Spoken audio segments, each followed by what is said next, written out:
The wagon came to a stop in front of the gates of Thorn's Maw at sunset. The wheels were stuck in the mud up to their axles. Caden Orne sat on the wet wooden planks and looked at the gray walls of the fort. The walls were low. The stone was cracked and overgrown with moss where the masonry had come apart. A gallows hung above the gates. The noose was empty, but the rope looked new. Someone here made sure the rope didn't rot. That spoke volumes about the fort more than any report ever could. Caden looked down at his hands. On the ring finger of his right hand, a white streak remained from his family ring. Raynar had taken it off himself. His older brother had stood before him in the academy square and pulled the ring from his finger slowly. Not with a jerk. Slowly. So that everyone could see. So that Caden could feel every second of it. Then Raynar said that their father had made his decision and that this would be cleaner. Caden had said nothing then. He hadn't cried when they broke his training staff over his head. He hadn't cried when 200 cadets stood and watched the ritual of stripping a mage of his name. He didn't cry when they put him in the cart and drove him through the entire city. His mother didn't come to say goodbye. He waited for her at the academy gates until the escort said it was time to go. She didn't come. A guard at the Pasti gates spat under the cart's wheels and shouted that another scumbag had arrived and that they needed to open the gates. Caden climbed down from the cart on his own. He didn't wait for them to drag him out by the collar. He stood on the ground and looked at the guard. The guard was not young. His chainmail was rusty. His eyes were tired and indifferent, like those of a man who had seen too many such wagons.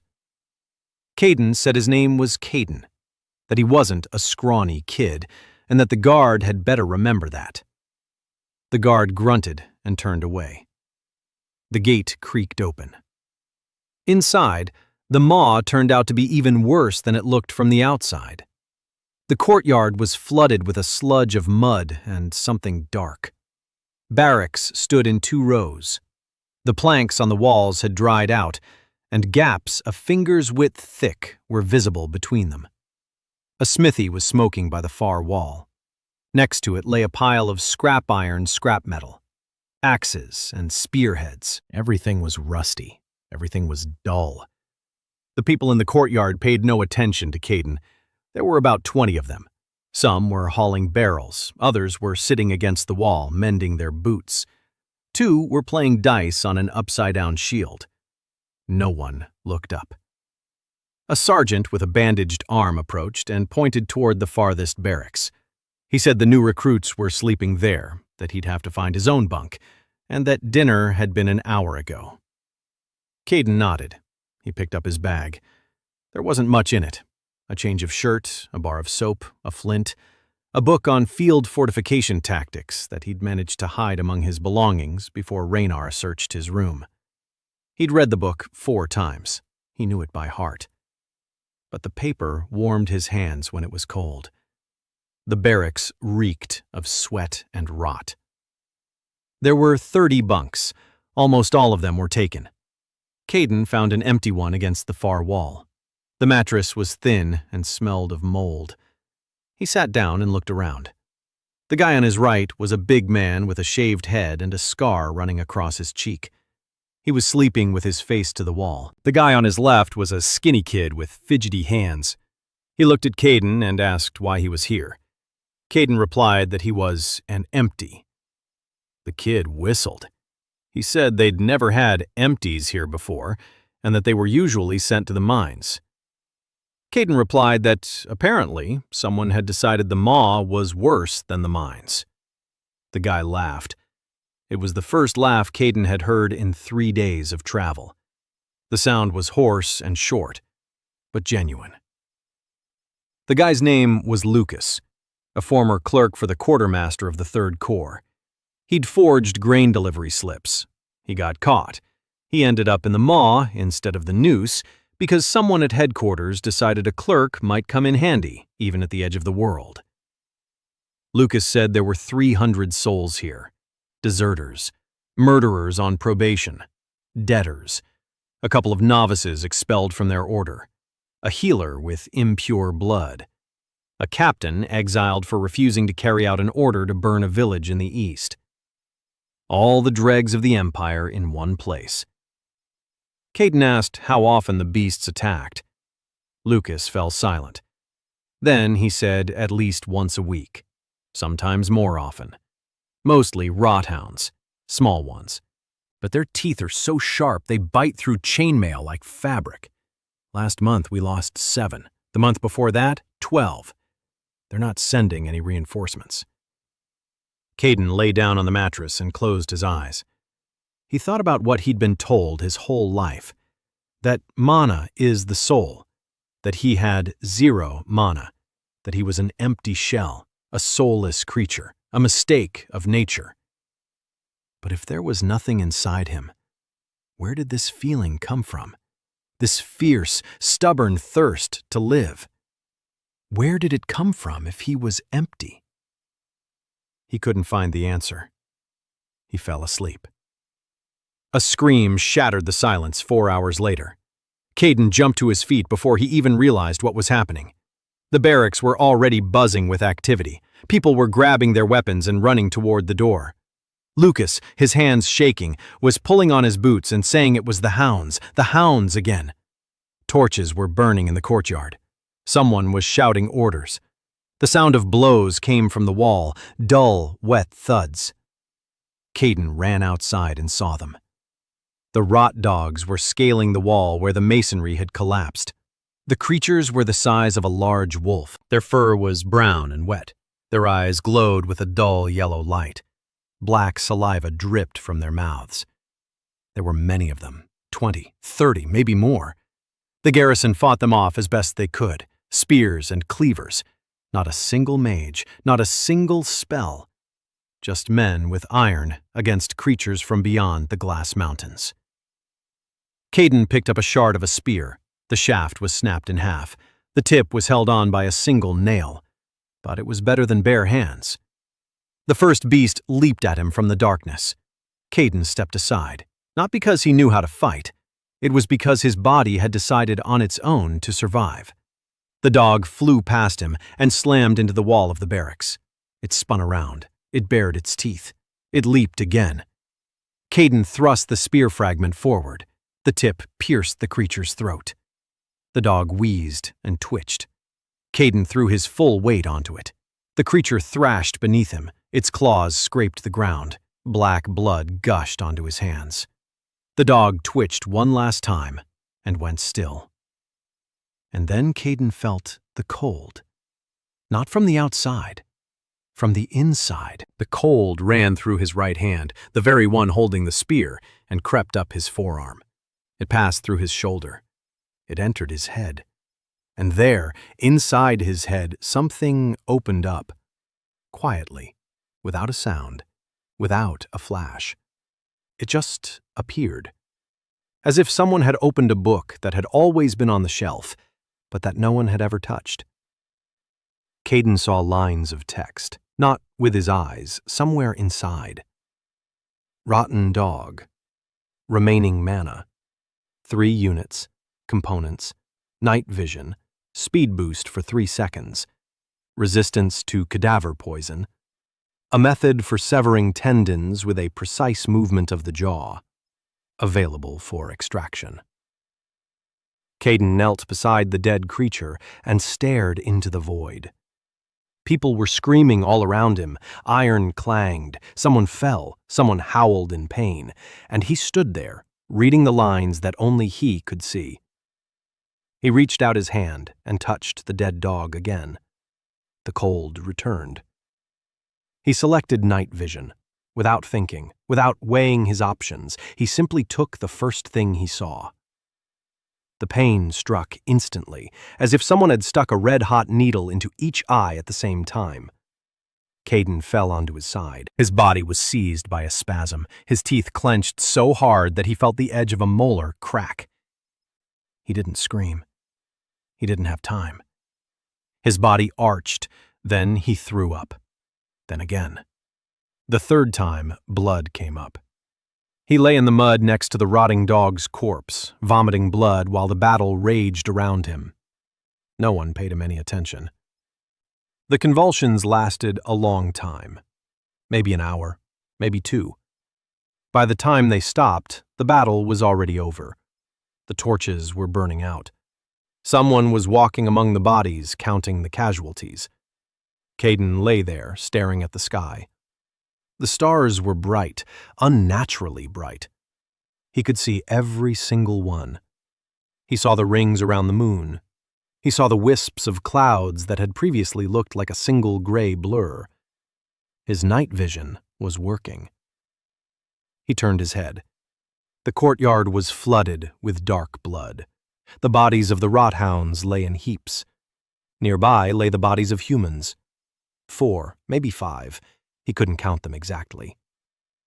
The ledger. That's what he called it, just like that. The first thing that came to mind.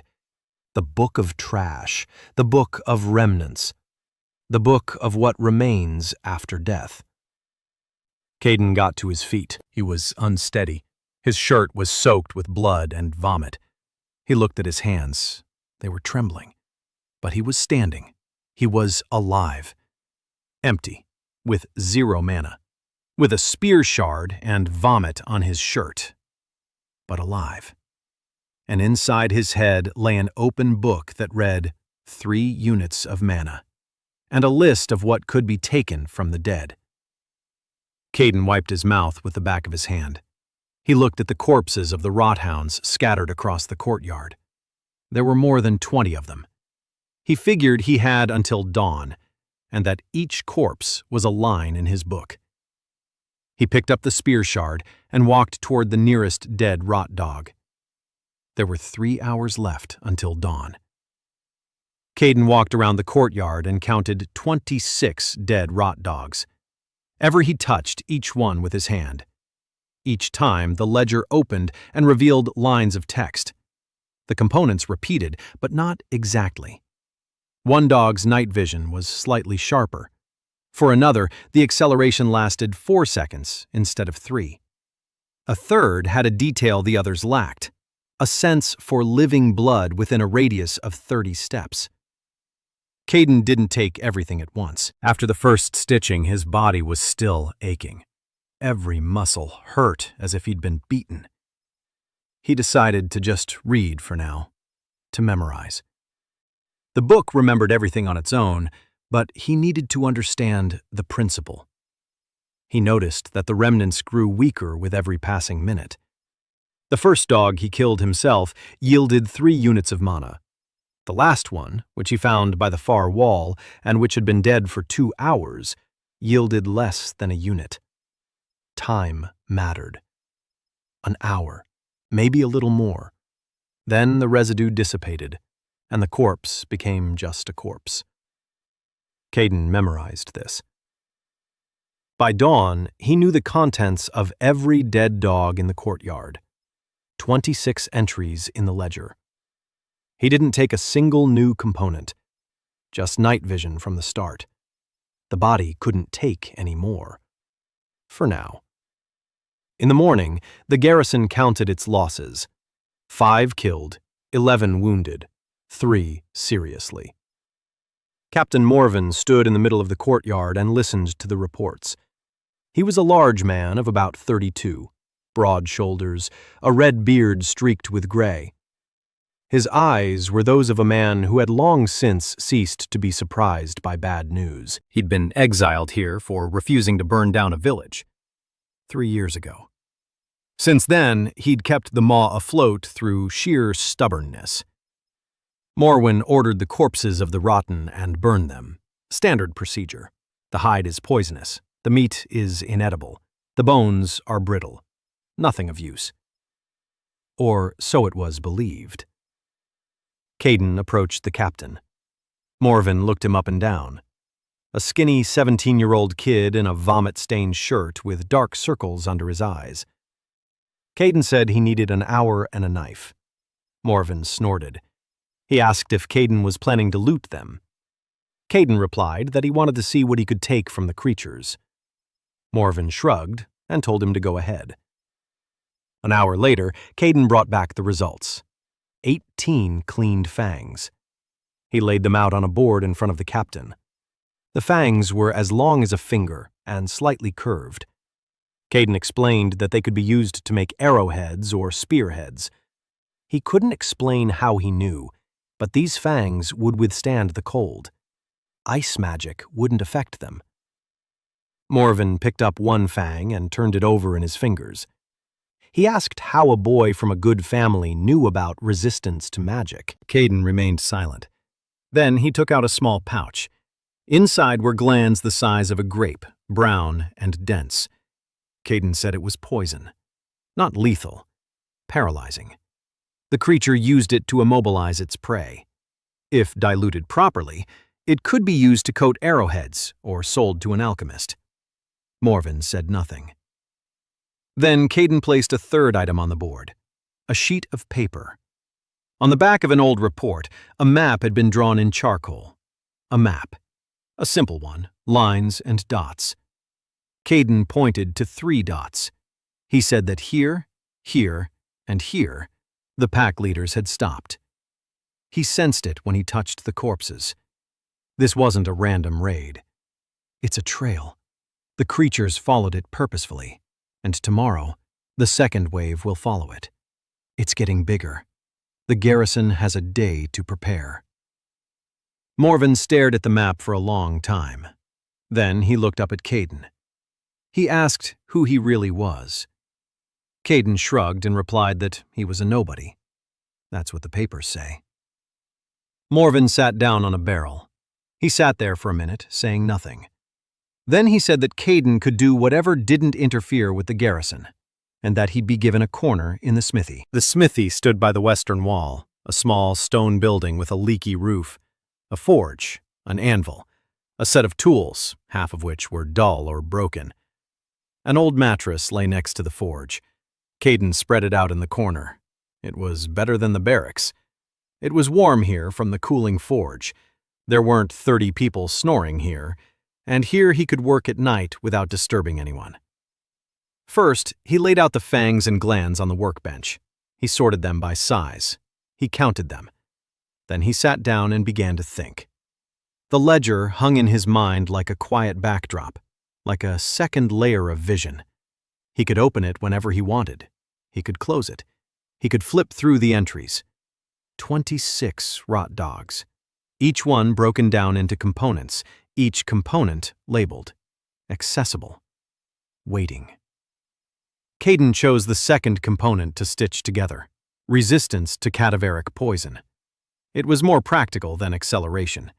In the maw, cadaveric poison was everywhere, in the soil, in the water, in the flesh of the creatures that they sometimes tried to eat out of desperation. People were sick, rotting from the inside out, slowly. If he became resistant to the poison, he'd be able to work with the creature's corpses for as long as necessary. He lay down on the mattress and activated the fusion. The pain came immediately. Not as sharp as the first time. Different. Deep and lingering. As if something inside was restructuring itself at the cellular level. The convulsions were weaker. There was... But a wave of fever washed over him, and he sank into a hot, murky sleep. He woke up 6 hours later. His body ached. His shirt was soaked with sweat, but his head was clear.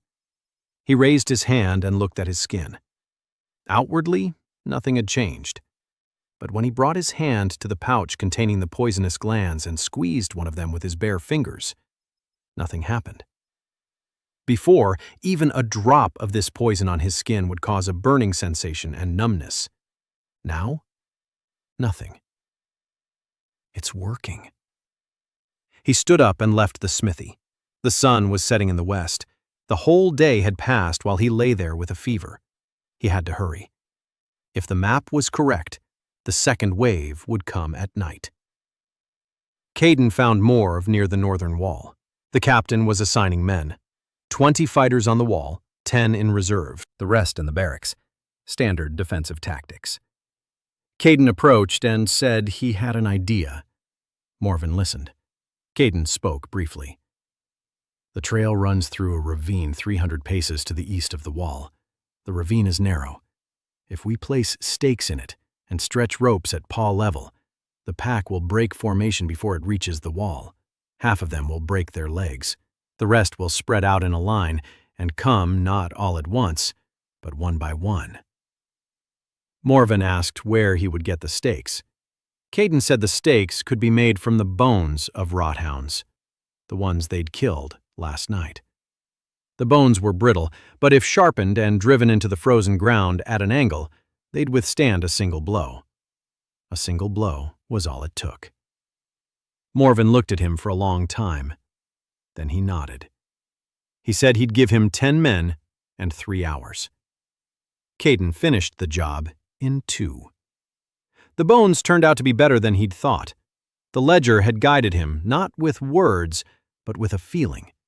When he held a bone in his hands, he could sense where it was stronger, where it was thinner, where it would break, and where it would hold. It was the knowledge of a hound, the muscle memory of a creature that had gnawed on these bones its entire life and knew their structure. Caden set up 70 stakes in 3 rows. He stretched out ropes made from tendons he'd pulled from those same corpses. He covered them with dirt. In the darkness, the trap was invisible. At night, the second wave arrived. 43 rot dogs. Caden counted by the sounds. His night vision revealed dark silhouettes in the ravine. The first row of stakes did its job. Squeals and the crunch of bones echoed across the plain.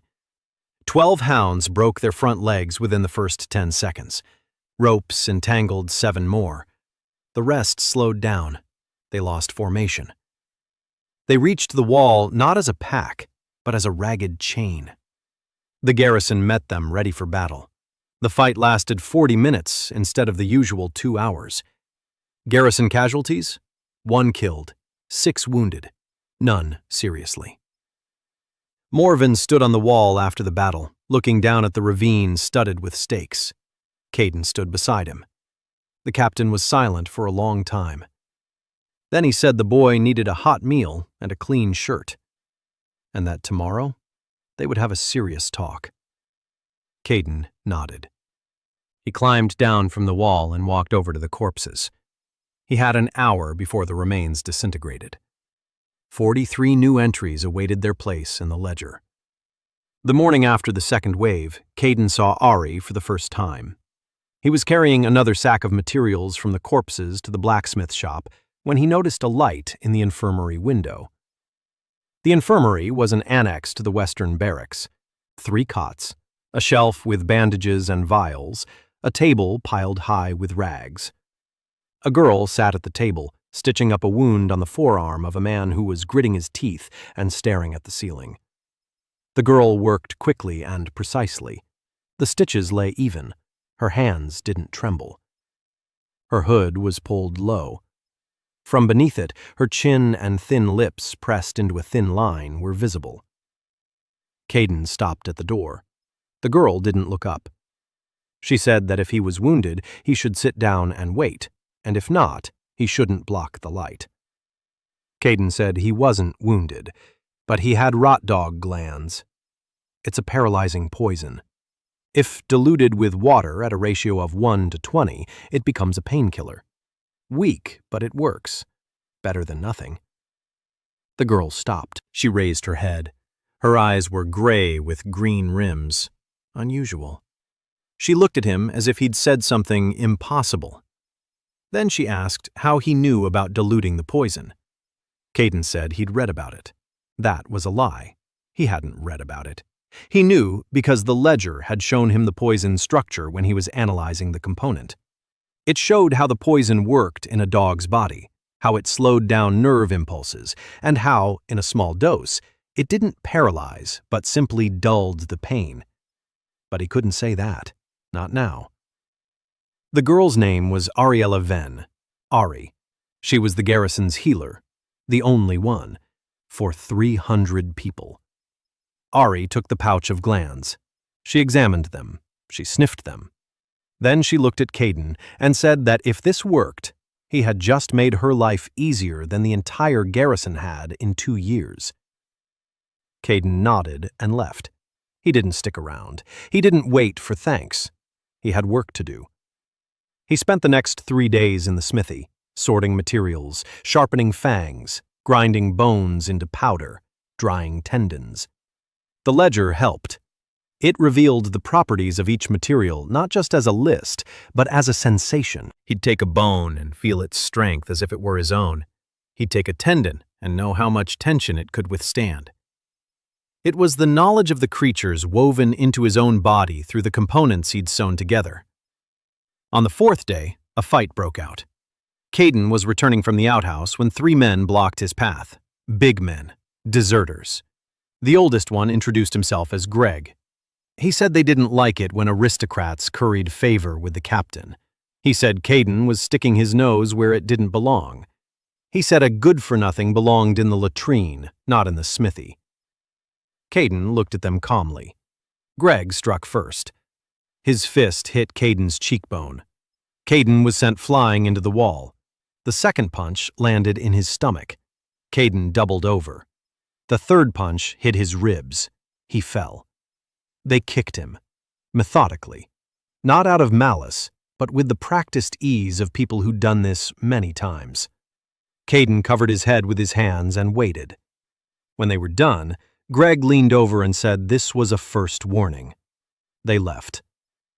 Caden lay in the mud. A rib was broken. His lip was split. His left eye was swelling shut. He stood up, slowly. He made it to the blacksmith's shop. He sat down by the forge. It hurt to breathe. Every breath sent a jolt through his rib. Ari came an hour later. Someone had told her. She examined him in silence. She applied a tight bandage to his chest. She washed his face. She pressed a wet cloth to his eye. Then she asked who had done it. Caden named the person. Ari said that Greg beats up every newcomer. It's a ritual, a test. If a newcomer goes to complain to the captain, they get beaten even harder. If they keep quiet, they're left alone. Caden said he wasn't going to complain. Ari nodded. She was silent for a moment. Then she asked why he hadn't defended himself. Caden replied that he had nothing to defend himself with. No mana, no weapons, no combat skills. He was the son of a viscount, but he hadn't been taught to fight. They don't teach the empty ones. They teach the empty ones to sit quietly and not get in the way. Ari looked at him for a long time. Then she said she had some hard vine root in her supplies. If he chewed it every morning, his bones would heal twice as fast. Caden took the root. It was as bitter as dirt. His rib healed in 10 days instead of the usual 3 weeks. The ledger offered no help with healing his own body, only with understanding others. A week after the fight, Caden implanted the third component, a sense for living blood. He chose it deliberately.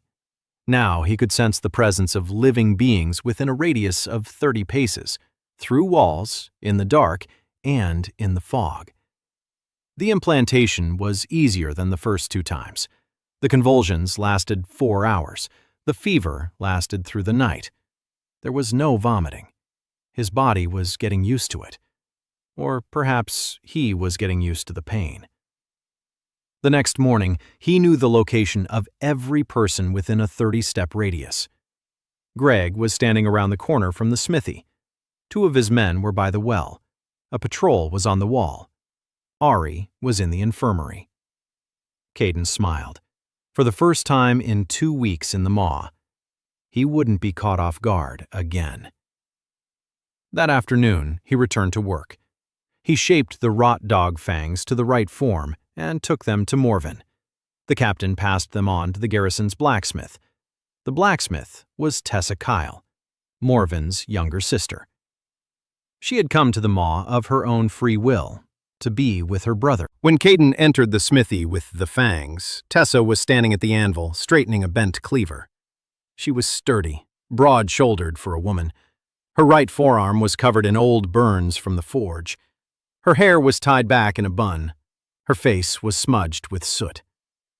She looked at Caden and his fangs. She asked what kind of junk they were. Caden explained. Tessa picked up one fang. She turned it over in her hand, scratched it with her fingernail.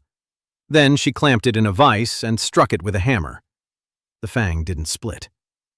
Tessa raised her eyebrows. She struck it harder. The fang held. She looked at Caden with an expression he didn't immediately understand. It was interest. A craftsman's pure, professional interest in a new material. She said she'd make arrowheads out of them, but she needed time. Caden nodded. As he was leaving, Tessa called after him and asked where he slept. Caden pointed to the mattress in the corner. Tessa was silent for a moment. Then she said the corner by the forge was better. It was warmer there. Caden moved the mattress. That evening in the forge, they worked side by side. Tessa was forging, Caden was sorting. Neither of them spoke. The sound of the hammer striking metal filled the silence better than any words could. Toward the end of their second week in the maw, Caden sat on the roof of the forge and looked east. Beyond the plain and the hills, a dark strip of the glass mountains was visible. The Rothound's trail led there. Waves came from there. The ledger hung in his mind, 24 entries, of which he had used 3. Night vision, poison resistance, blood sense. 3 components out of the dozens available. He was at rock bottom, in a place where people were sent to die, with a body that broke down with every new stitching, without mana, without a family, without a name. But for the first time in his life, Caden felt that he was standing where he was meant to be. That every day here had meaning.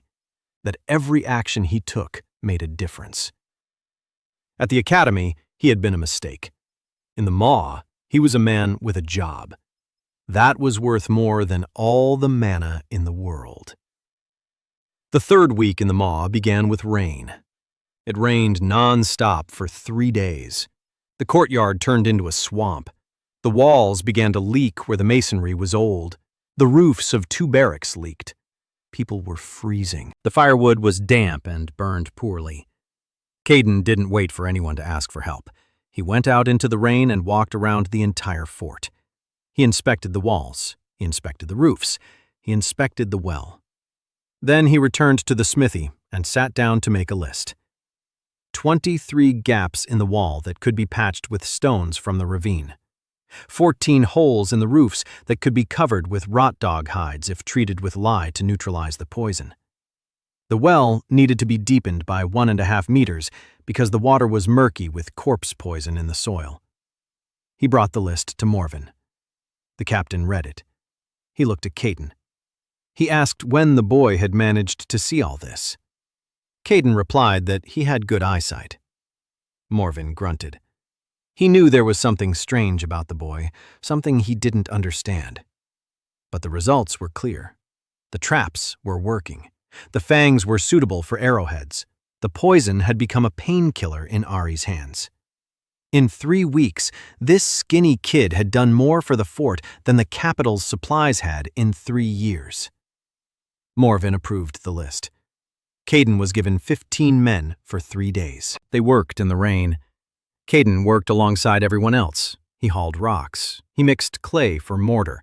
He stood knee-deep in water while they dug the well deeper. People saw this. An aristocrat from the capital, standing in the mud and hauling rocks. He wasn't giving orders from the sidelines. He was right there with them. It didn't win him their love, but it did win him something else. Silence. They stopped picking on him.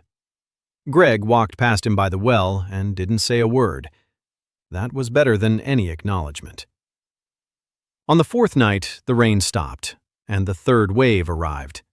This one was bigger, 60 rotten dogs. But Caden was ready. During the 3 days of rain, he'd set up a second line of traps farther away from the first. He used stones from the ravine instead of bones. He tied them together with sinew into a net that he stretched between two boulders. The dogs ran along the trail. The first ones crashed into the net. The stones struck their legs and heads. The net became tangled around their bodies. They howled and struggled, hindering the escape of those following behind them. Fewer than 30 made it to the wall. The garrison lost 2 men. After the battle, Morven stood beside Caden and said nothing. Then he said one word. Good. Caden nodded and went to gather the remains. 60 corpses. An hour's work. The ledger hummed with new entries. That night he found something new. Among the 60 dogs, one was different. Larger, darker fur, eyes not yellow but red. The pack leader. The ledger opened its entry on him, and Caden froze. The leader's components were of a different order. Not just night vision, but night vision with a thermal spectrum. Not just acceleration, but acceleration for 12 seconds with double the impact force. And one more component that ordinary dogs didn't have. Territorial memory. The pack leader knew the trail not because he had walked it. He knew it because the trail was inside him, like a map sewn into his brain. He remembered every rock, every turn, every tree for hundreds of kilometers, from the Glass Mountains to the Maw. Caden stared at this component for a long time. If he took it, he would gain a map of a territory that no human in the Maw had ever seen. A map of the Deadlands beyond the eastern border.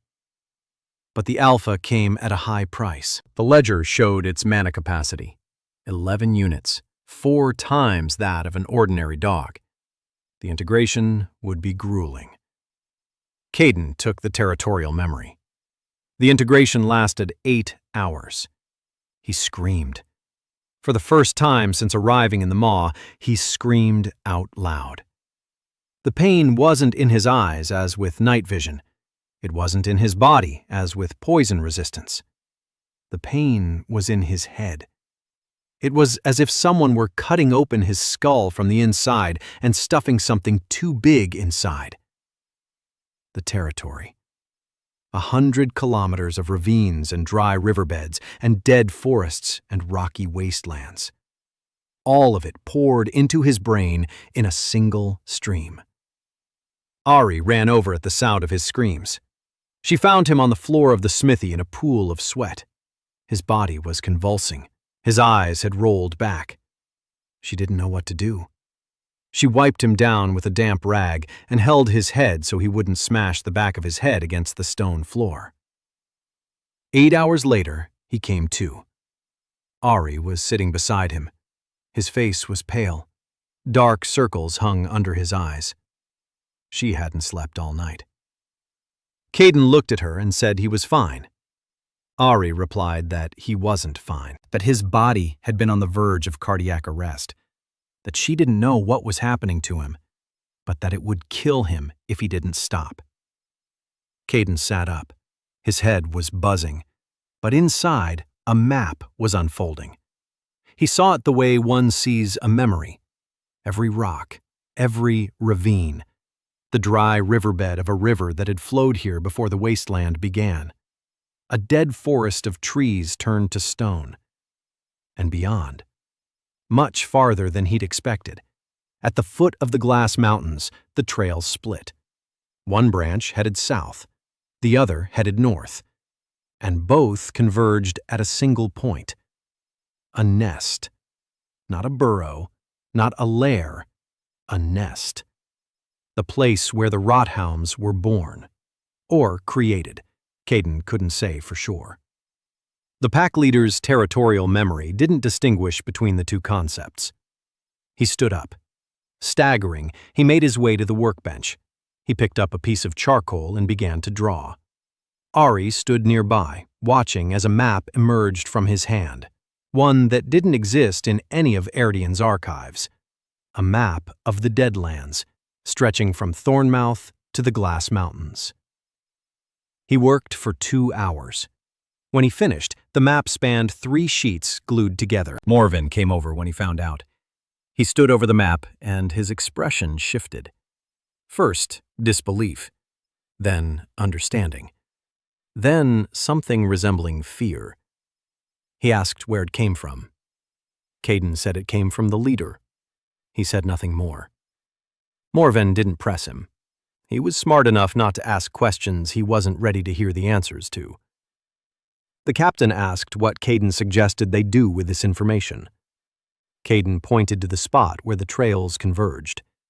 He said that if they destroyed the nest, the waves would stop. Not forever, but for a while. Long enough to rebuild the walls and prepare for something bigger. Morven asked how many people would be needed. Caden replied that he didn't know yet. He needed more data, more corpses, more components. The captain gave him a stern look. Then he said there would be plenty of corpses in the maw. It didn't sound like a joke. That evening, Caden sat by the hearth, studying the map. Ari came in to check on him. She brought a bowl of porridge and a mug of herbal tea. She set them down beside him. Caden thanked her. Ari didn't leave. She sat down across from him and stared silently at the fire. Then she said she didn't understand him, that he did things he shouldn't be able to do, that he took from dead creatures what no one else could see, that every time afterward his body broke down and he paid for it with pain that would have caused others to lose consciousness, and that afterward he'd get up and keep going. Caden remained silent. Ari asked why. Caden thought for a long time. Then he said that for 17 years, people had told him he was worthless, that he was a mistake, that he had no soul because he had no mana. And for all those 17 years, he believed them. But now he had a way to do something real, something that made the people around him feel better. And he wasn't going to stop just because it hurt. Ari looked at him for a long time. Then she stood up and left. At the door, she stopped and said she'd bring more of the potion tomorrow, and that she needed more glands for the painkiller, and that if he died from his experiments, she'd find him personally in the afterlife and make him stitch up her wounds for her. For the first time in 3 weeks, Caden laughed. The first month in the maw was coming to an end. Caden had changed, not on the outside. He was still the same skinny kid with dark circles under his eyes and hands scratched up from work. But inside, there were 5 components: night vision, resistance to cadaveric poison, a sense for living blood, a leader's territorial memory, and the 5th one, which he'd implanted 3 days ago: acceleration. Not the full version. He'd taken it from an ordinary dog and received only the basic version. 3 seconds of accelerated reaction time. Not running speed, not striking speed. Perceptual speed. 3 seconds during which the world slowed down and his brain worked twice as fast. That was enough. In combat, 3 seconds is an eternity. Caden trained every morning. He'd get up before dawn, go outside the wall, and run. Then he'd do push-ups. Then he'd punch a sandbag he'd hung from a tree across the ravine. His body was weak. His muscles were thin. His stamina was low. The components gave him the senses and knowledge of the creatures, but they didn't give him physical strength. He had to build that strength himself. Every morning, without fail. In the 5th week, the 4th wave came, but not at night, in the daytime. And not the rot hounds, something else. Caden sensed them first. His bloodlust rang out like a taut string. Many living targets. They were moving fast, not on the trail, across the plain, from the southeast. He ran toward Morven. The captain was standing on the wall looking at the horizon. He'd already seen them. Low, dark silhouettes were racing across the dry grass. Not a pack, a swarm. About 30 of them, small, about the size of a cat, but fast, very fast. Morven cursed. He said they were scrapers, poisonous creatures from the 2nd category of the bestiary. Their jaws cut through skin like a razor. The venom paralyzes you in 10 seconds. If they reach the walls, the losses will be terrible. Caden's traps were set up on the trail to the east. The scrapers were coming from the south, right past the traps. There was no time to reposition them. Caden thought, quickly. 3 seconds of accelerated perception kicked in on its own. The world slowed down. He could see the scrapers 200 paces away. Night vision didn't work during the day, but his territorial memory gave him a sense of the terrain. He knew every hillock and every pit within 300 paces of the maw. The scrapers were running through the lowland. The lowland narrowed 100 paces south of the wall. There was the dry bed of an old stream. The banks were steep, 2 meters high. If the scrapers entered the stream bed, they wouldn't be able to spread out. They'd find themselves in a narrow corridor, like in a trap. Caden told Morwen that they needed 10 men with spears at the edge of the bed. And fire. Anything. Torches, oil, anything. The scrapers are small, so they're afraid of heat. He didn't know that for sure. The record book contained no entries about scrapers, but logic suggested it. Small body, large surface area relative to mass, rapid heat loss. Fire is more dangerous to them than to larger creatures. Morwen didn't argue. There was no time for arguments. 10 fighters took their positions at the edge of the channel. Tessa dragged a bucket of oil and 5 torches from the smithy. Caden stood next to her. She looked at him and said that if he died, she'd take his mattress because it was warmer. Caden said she could take it right now. Tessa snorted.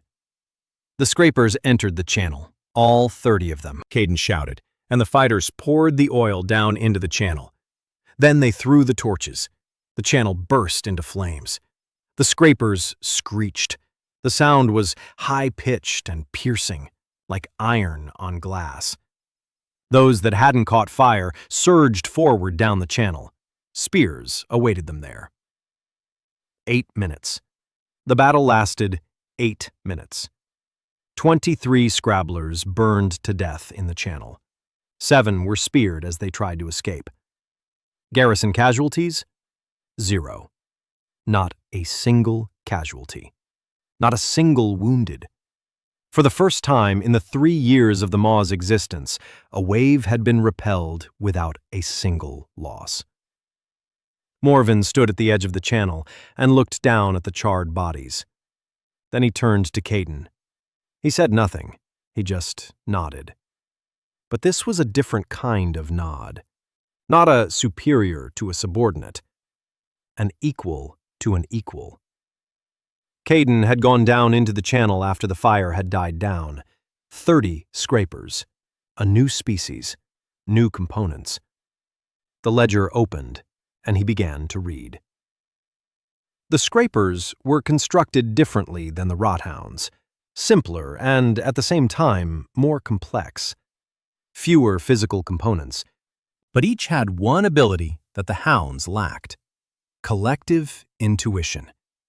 The 30 scrapers acted as a single entity, not telepathy, not a magical bond, something simpler. Each scrab felt the position and condition of every other scrab within a radius of 100 steps, like a school of fish that turns simultaneously.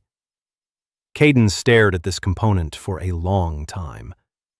Collective intuition was useless to a lone scrab.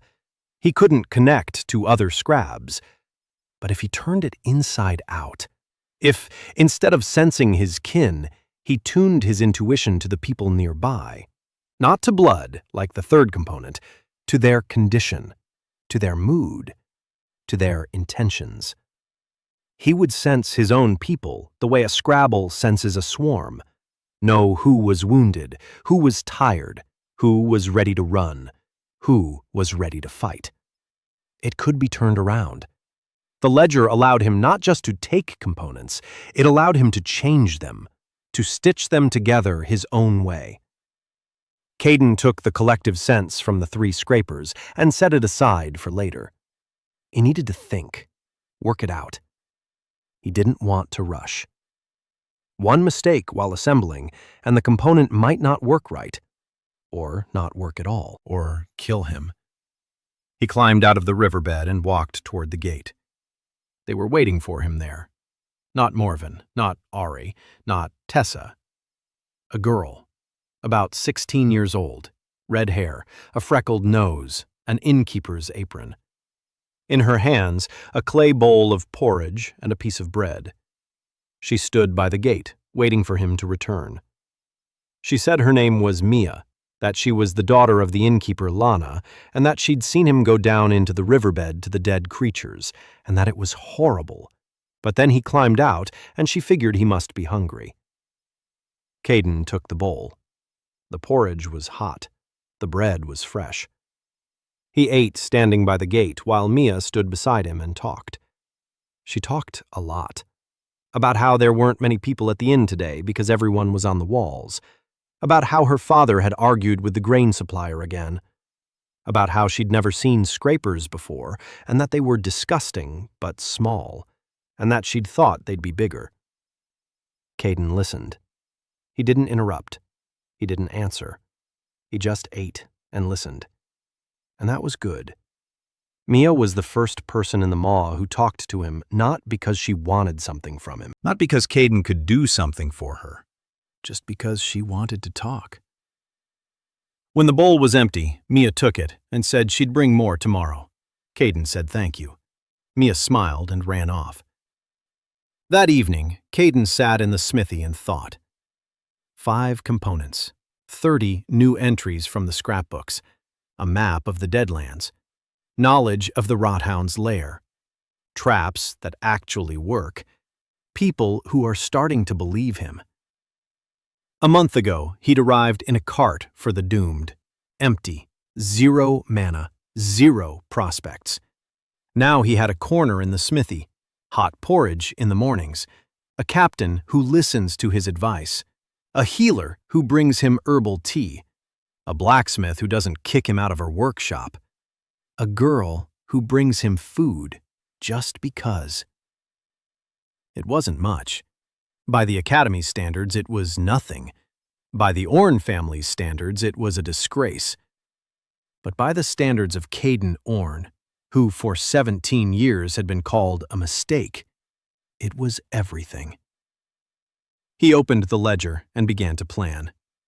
The nest of rot must be destroyed. That requires a raid. A raid requires people and weapons. Weapons require materials. Materials require creatures. Creatures require waves. The waves will come on their own. He'll be ready. Caden lay down on the mattress and closed his eyes. For the first time in a month, he fell asleep without anxiety. Caden had been preparing for the raid for 2 weeks. Every day he went down to the riverbed and trained. He ran, he practiced striking with a spear shard. He learned to fall and get back up quickly. His body responded slowly. His muscles ached, his joints creaked, but he didn't stop. Acceleration gave him a 3-second advantage in perception, but his body couldn't keep up with his brain. He saw a blow coming before it struck, but couldn't dodge it because his legs were too slow. It infuriated him. But he channeled that anger into his training, not into words.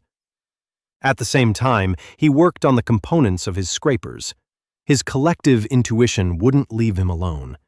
He laid it out in the logbook again and again. 3 entries, 3 versions of the same skill. Each was slightly different. One scraper had a wider radius, another had greater precision. The third had a strange detail. This scraper could sense not only the position of its kind, but also their pain. When another scraper was wounded, the third knew it. It knew where the wound was. It knew how deep it was. Caden chose the third version. He spent 4 days preparing it. It wasn't just a matter of taking a component, remaking it, turning it inside out, and configuring it not for the scrapers, but for people. The ledger allowed it, but resisted. Like a tool designed for one material, but you're trying to use it for another. It's possible, but difficult. On the 5th day, he put it together. The pain was new. Not in his eyes, not in his head, in his chest.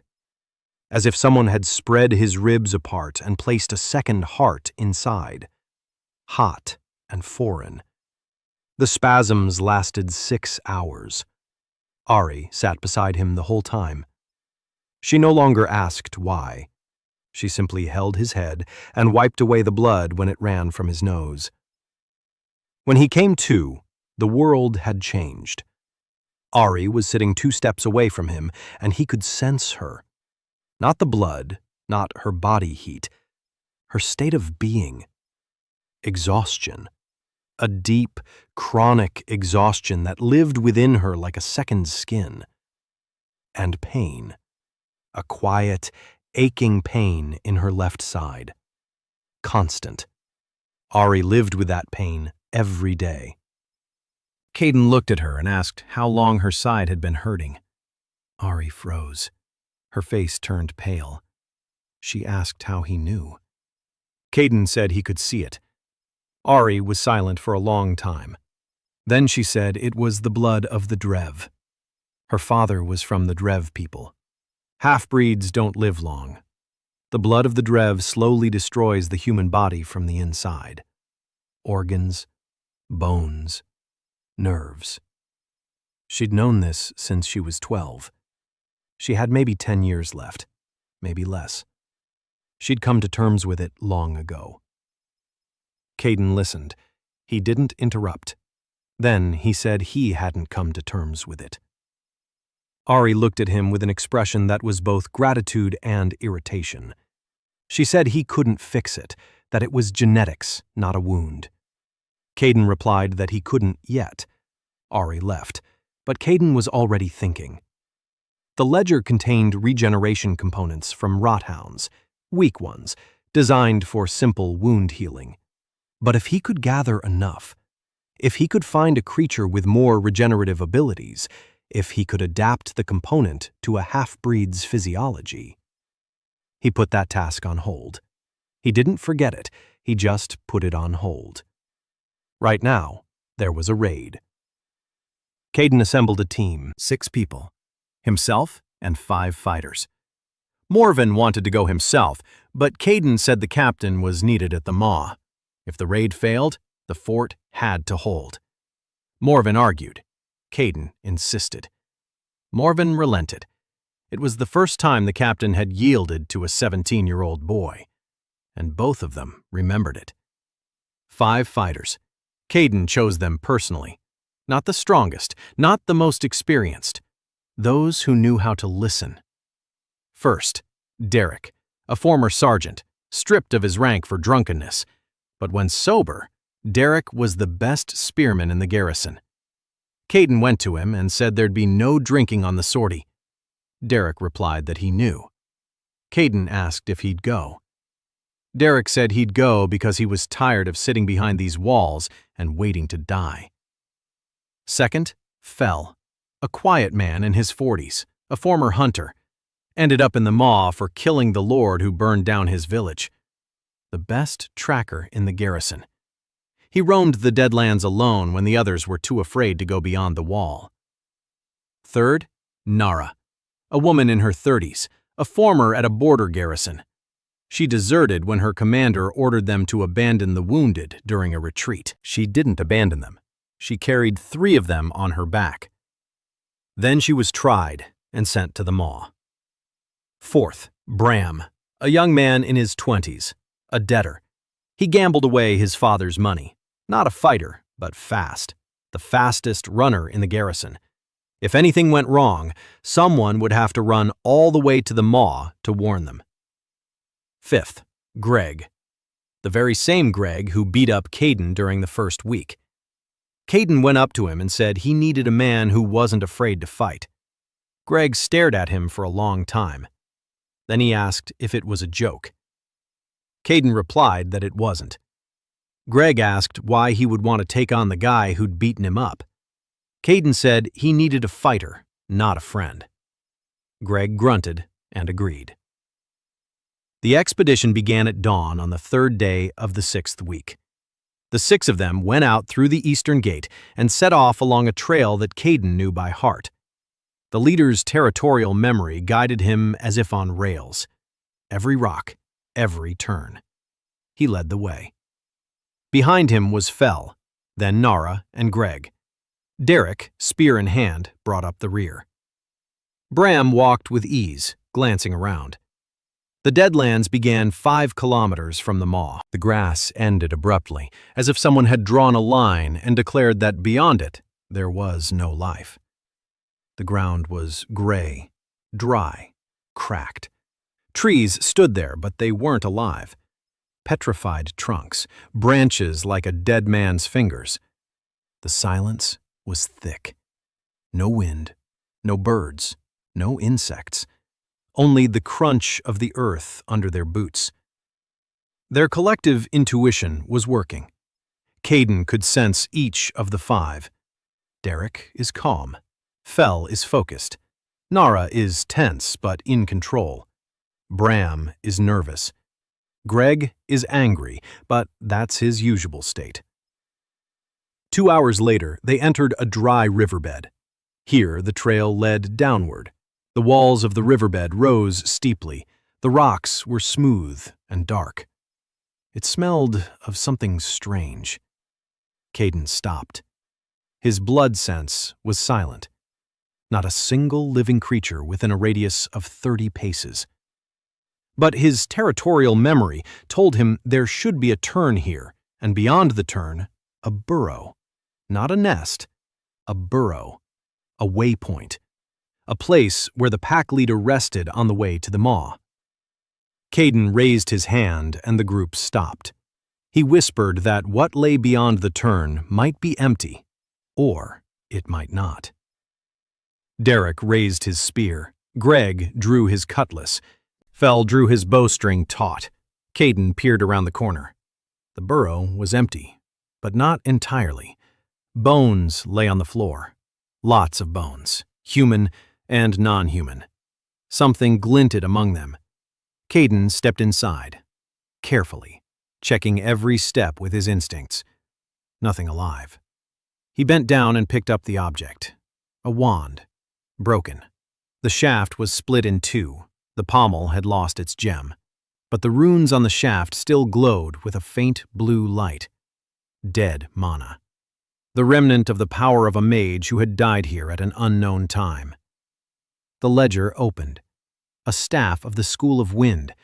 Remaining mana, 9 units. Components. Air shield, small gust, levitation of small objects. Caden froze. It was a weapon. Not a physical one, a magical one. The first magical component he could take, from an empty one. A 0, a being without mana. He could draw the magic of the wind from the dead staff. His hands trembled, not from fear, from realization.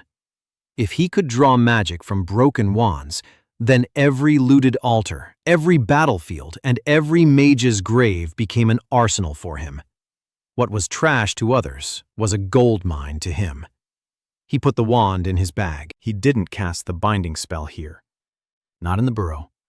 Not in the Deadlands. Casting the binding spell would leave him helpless for hours. Here, that meant certain death. The group moved on. 4 hours later, they reached the nest. It turned out to be nothing like what Caden had expected. Not a burrow, not a cave.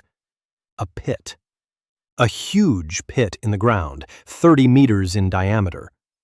The walls were smooth as glass. Something was moving at the bottom. Caden lay down on the edge and looked down. His night vision revealed it. Rothounds. Dozens of them, small ones, puppies. They were swarming at the bottom of the pit around something and pulsating, something the size of a barrel. Black. Alive. It was breathing, expanding and contracting, and thin, dark threads stretched from it across the ground like tree roots. Caden stared at it, and the ledger hummed. Not because of its components, because of a warning. He couldn't describe it any other way. The ledger was telling him that this thing was dangerous, that it was more than it appeared to be, that it wasn't from here. He crawled back from the edge. He looked at his people. 5 of them were waiting. Caden said they needed to burn the nest, but not now. They didn't have enough fire right now. They needed oil. Lots of oil. And they needed an escape plan, because when that thing caught fire, everything at the bottom would come rushing up. Greg asked what was at the bottom. Caden replied that he didn't know, but he didn't like it. Greg grunted and said he didn't like anything about this place at all. They turned back. The return trip took 5 hours, faster than the way there. The trail was familiar. No one attacked them. Caden felt the emptiness of the dead lands all around. Not a single living creature besides the 6 of them. It was strange, as if everything that could move had left, or was lying in wait. They returned to the maw at sunset. Morven met them at the gate. He listened to the report in silence. When Caden described the pit and the black, pulsating mass at the bottom, the captain turned pale. He said he'd heard of such things. He hadn't seen them, but he'd heard of them. Old soldiers called them nodes, points from which the breaches originate. No one knew what they actually were. No one knew how to destroy them. Some thought they were alive. Others thought they were rifts in the fabric of the world. Morven said that if Caden could destroy the node, it would change everything, not just for Pasty, but for the entire eastern border. Caden replied that he could do it. He needed oil, gunpowder if available, and time. Preparing to destroy the nest took 10 days. Caden used every single one of them. First, he wove an air shield from the staff of wind. It was terrifying. Not the pain. He was already familiar with pain. It was something else that was terrifying. Magic. Real magic was entering a body that had been considered empty for 17 years. The weaving lasted 10 hours, the longest of them all. His fever was so high that Ari wrapped him in wet rags 3 times. The vomiting of blood returned. The convulsions were violent. His body arched, and Caden heard his own joints crack. But he didn't stop.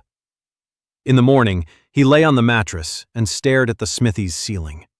His body felt empty and light, as if he'd just recovered from a long illness. He raised his right hand. He concentrated, and the air in front of his palm solidified, invisible, tangible, like a wall made of nothing. An air shield, thin, weak. It would withstand a blow from a scimitar, but not a blow from a hammer. But it was magic. His magic. The magic of the void. Caden clenched his fist, and the shield vanished. The ledger showed the consumption, 2 units of mana. He had 43. Gathered bit by bit from the corpses of rothounds and scrapers, and from a broken staff. 43 units. A peasant is born with 20 to 30. In a month and a half, Caden had gathered more than a peasant receives at birth.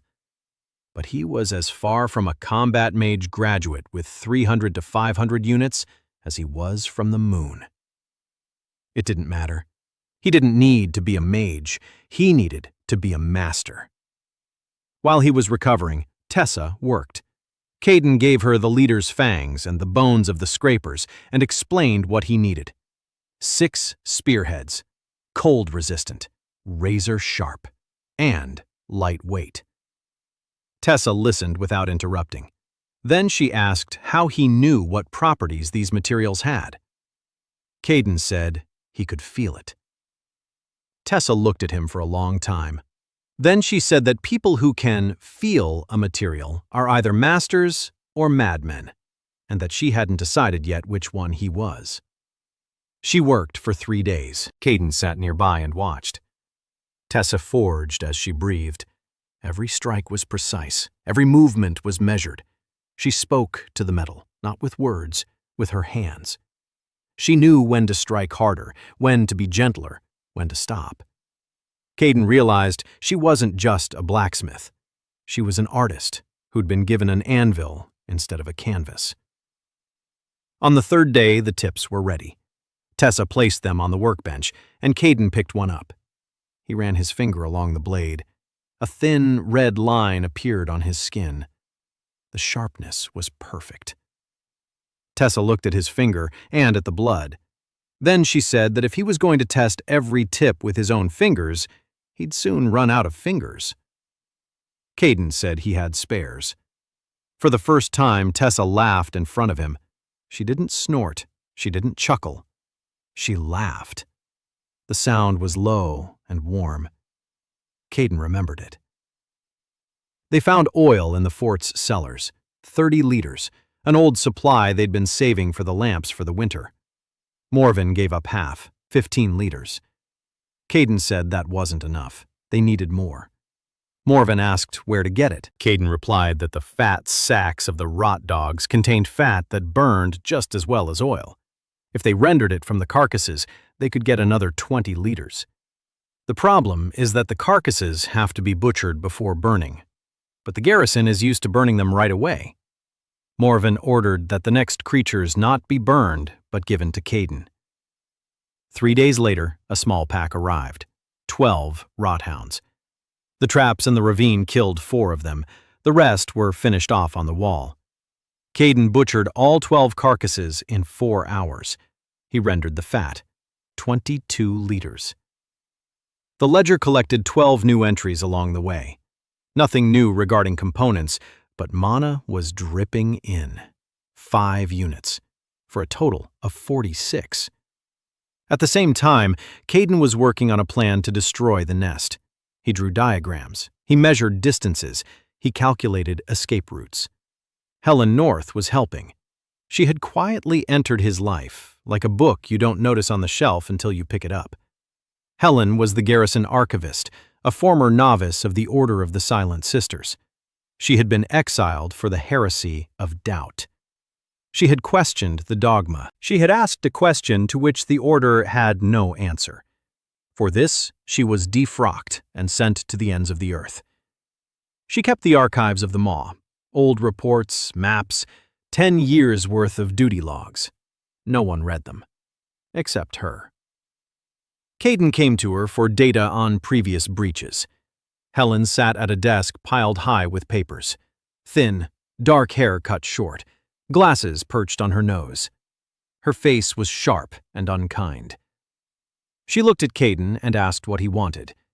Caden said he wanted data, wave frequencies over the past 3 years, flock sizes, creature types, garrison casualties.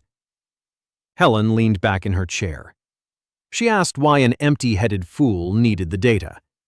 Caden replied that an empty-headed fool needed to think since he couldn't cast spells. Helen smirked.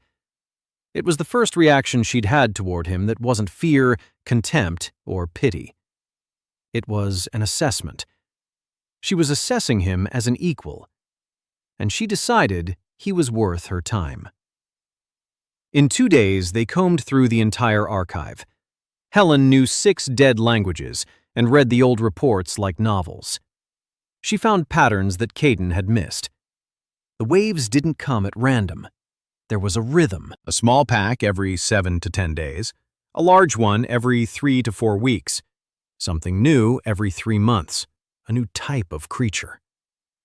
The scrapers appeared right on schedule. The next new type would arrive in 2 months. Helen showed him something else. Records from 3 years ago. Back then, there was a mage serving in the Maw, just one, from the School of Wind, of low rank. He'd been sent to reinforce the garrison and forgotten to be recalled. He held out for half a year, then he died during the breach. His body was never found. But his staff was found, broken, in the Deadlands.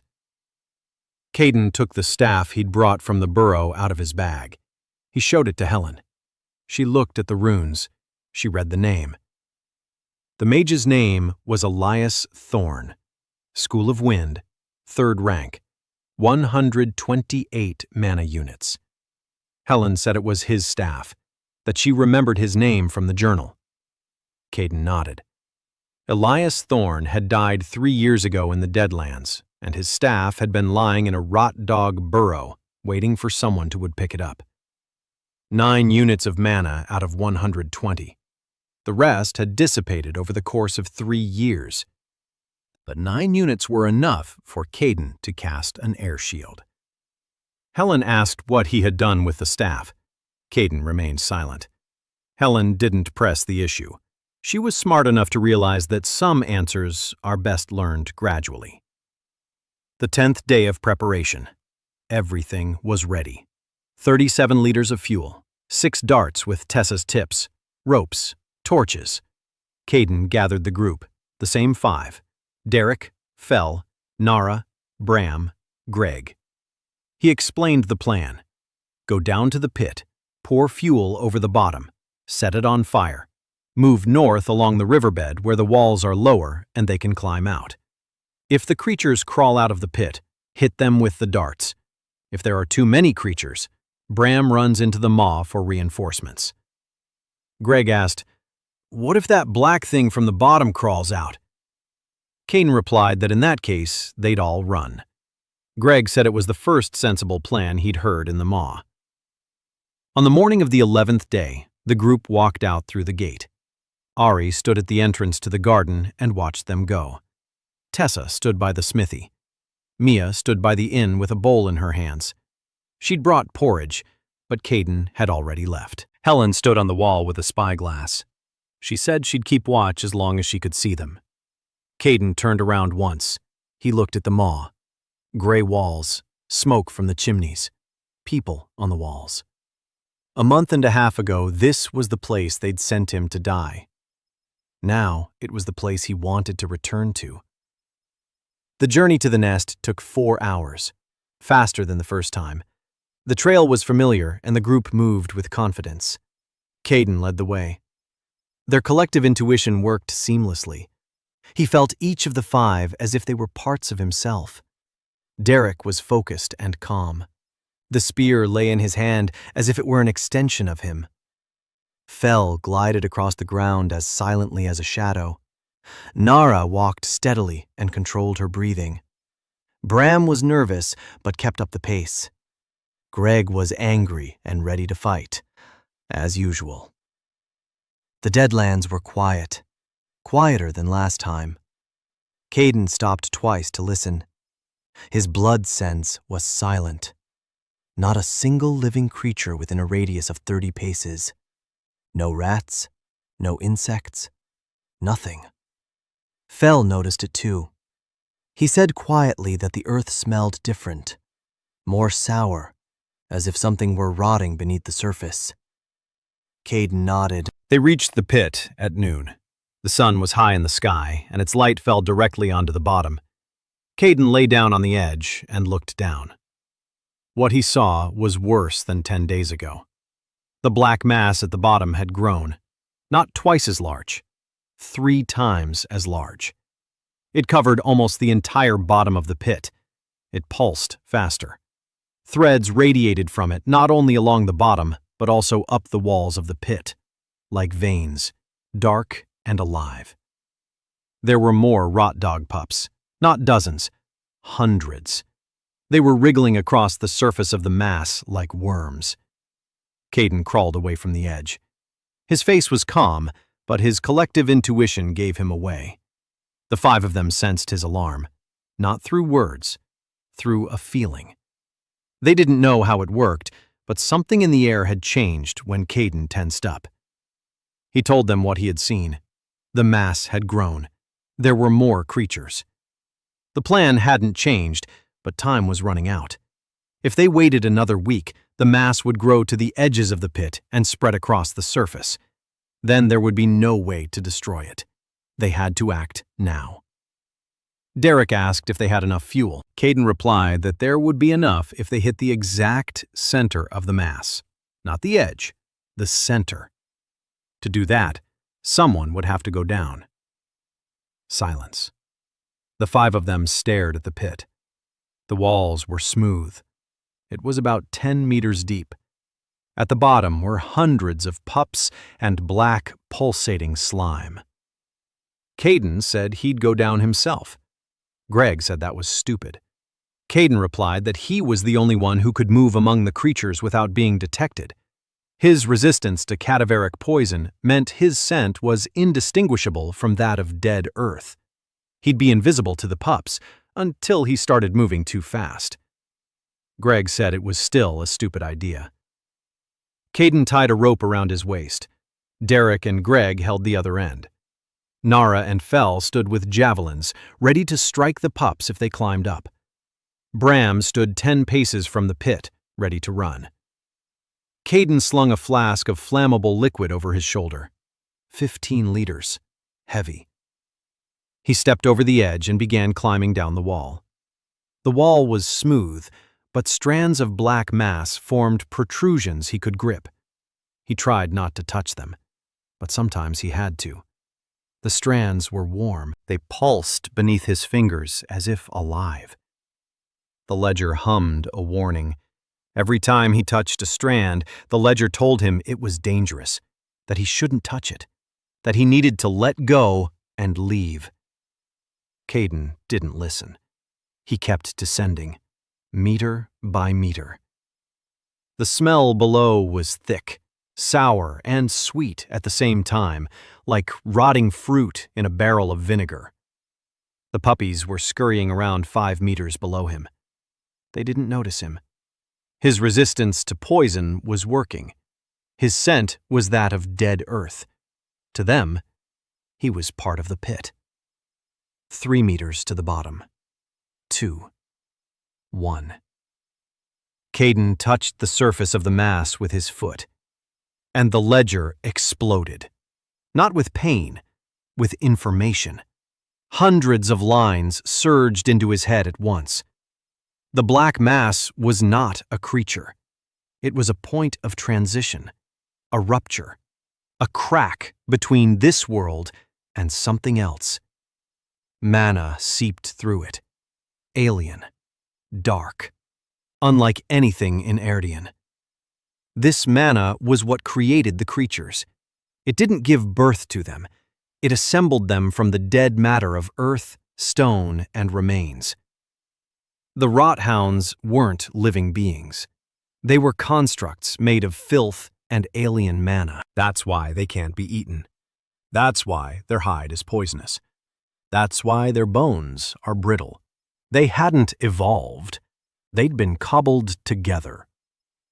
Caden stood atop the black mass, his brain drowning in information. The ledger recorded everything, every detail, every parameter. He had to act fast. His consciousness was swimming in the flood of data. His hands moved on their own. He took off the wineskin, unscrewed the cap, poured the fuel onto the mass, right into the center. The liquid spread across the pulsating surface. The mass twitched, as if it had sensed it. The puppies around it raised their heads. Caden yanked the rope 3 times. The signal. Pull. The rope tightened and pulled him upward. He scrambled up the wall, clinging to the threads. His hands were wet with fuel. They slipped. 3 meters. 5. 7. Down below, the puppies began to yelp. They'd sensed a stranger. Too late. But they'd sensed him. They scrambled up the walls, small and fast. Caden sped up. His body was slow, but 3 seconds of accelerated perception gave him time. He saw every puppy scrambling after him. He saw every crack in the wall they could grab onto. Derek and Greg's hands clamped onto his shoulders and pulled him up. Caden rolled over the edge. He shouted one word. Fire. Fall threw the burning torch down. 15 liters of fuel flared up all at once. The pit turned into a furnace. The heat hit their faces. The flames rose 3 meters. The puppies squealed and burned. The mass twitched. It swelled. And it made a sound. Not a scream, not a howl. A rumble. A low, guttural rumble that came not from the pit, but from the earth itself. The ground shook beneath their feet. Caden shouted for everyone to back away. They ran. After 100 steps, Caden turned around. A column of black smoke was rising from the pit, thick and oily. Flames raged inside. The rumble grew louder. Then, silence. A sharp, complete silence. The rumble ceased. The smoke settled. The flames were still burning, but more quietly now. His blood sense detected no living thing in the pit. Caden stood and watched the smoke. The record book was overloaded. The information received upon contact with the mass was still being processed. Lines flashed by. He couldn't read it all at once. But he understood one thing immediately. This crossing point wasn't the only one. There were many, dozens, all along the ridge of the Glass Mountains. This nest was small, minor, a branch. The main source was somewhere further on, deeper, beyond the mountains. He destroyed his finger, not his hand. Derek approached and asked if it was all over. Caden replied that it was, here. Derek nodded. Then he looked at Caden and said the kid was crazy, but that he was glad he'd come with him. The return trip was quick. All 6 walked in silence. Each was lost in their own thoughts. Caden thought about mass, about an alien mana, about transition points, about how the war against the breaches isn't a war against creatures. It's a war against whatever something that crawls through cracks from another place. And that all of Erdian's mages are fighting constructs made of mud, while the real enemy sits on the other side, creating new ones. They returned to the maw at sunset. Ari was waiting at the gate. She saw Caden, and something in her face flinched. Not a smile. Relief. She walked over and examined him. His hands were burned by the fuel, scrapes on his fingers, a bruise on his knee. Trivialities. He was alive. All 6 were alive. Mia ran up with some porridge. Helen climbed down from the wall. Tessa emerged from the smithy with a hammer in her hand. Morven stood in the middle of the courtyard, waiting. Caden approached the captain and said 3 words. "The nest is burned." Morven nodded. Then he turned to the garrison, to the people on the walls and in the courtyard. He announced loudly that the raid had been successful and that the nest had been destroyed. Silence. Then someone on the wall struck a shield with a spear. Then another. Then another. 10 seconds later, the entire maw was rumbling. 300 people were banging whatever they could find against whatever was nearby. It wasn't applause. It was the sound of people who, for the first time in years, felt that someone had done something real for them. Caden stood in the middle of the courtyard and listened. Mia stood next to him, smiling so widely you could see all her teeth. Tessa stood by the forge, striking the anvil with her hammer in time with the general rhythm. Ari stood by the infirmary and wasn't banging on anything. She was just looking at Caden, and for the first time in a long while, the pain in her left side seemed a little less intense. After the nest was destroyed, the waves stopped. A week of silence. Then a second. Then a third.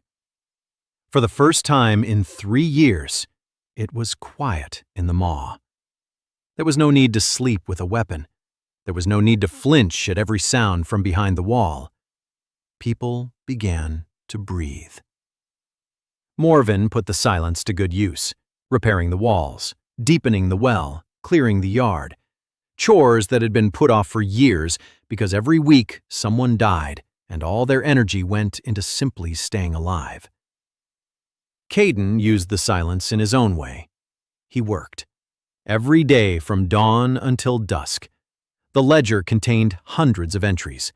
Ingredients from rothounds, ingredients from scrapers, data on the transition point, wind magic. All of this needed to be sorted through and understood, and applied. First, he turned his attention to Ari. Her pain wouldn't let him rest. The blood of the Drev was destroying her body, slowly but inexorably. Caden sifted through the regeneration ingredients. The rothounds had basic regenerative abilities. Their wounds healed quickly. But that was merely healing physical damage, not correcting genetics. The blood of the Drev wasn't a physical injury. It was part of Ari. A different approach was needed. He found it in the records about the transition point.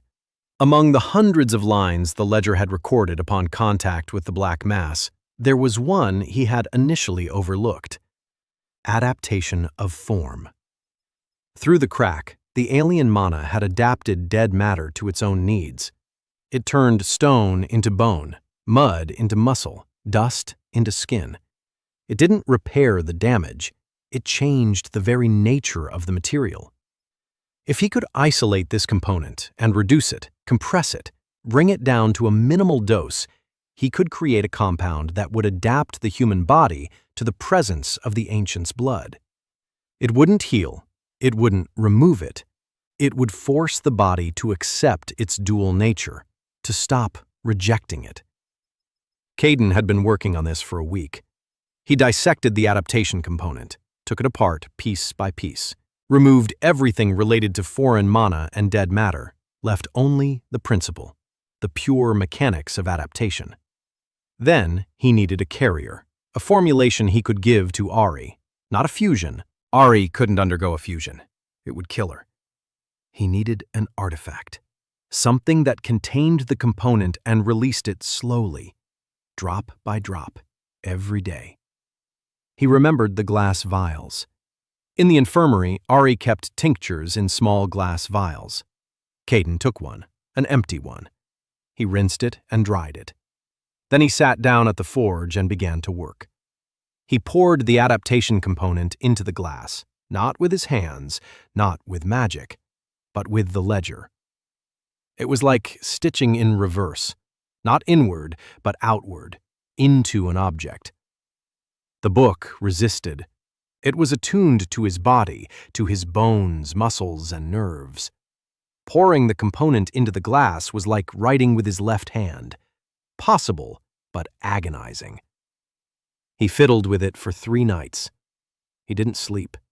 He ate when Mia brought him food and set the bowl nearby.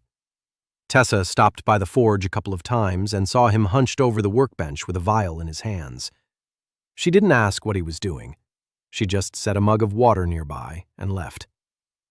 On the 4th night, the vial glowed, dimly, barely noticeable.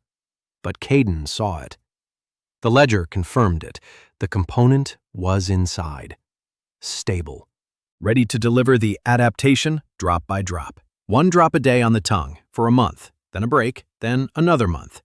It won't cure him, but the pain will go away. Her body will stop destroying itself. Ari will be able to sleep at night. In the morning, he came to see her in the infirmary.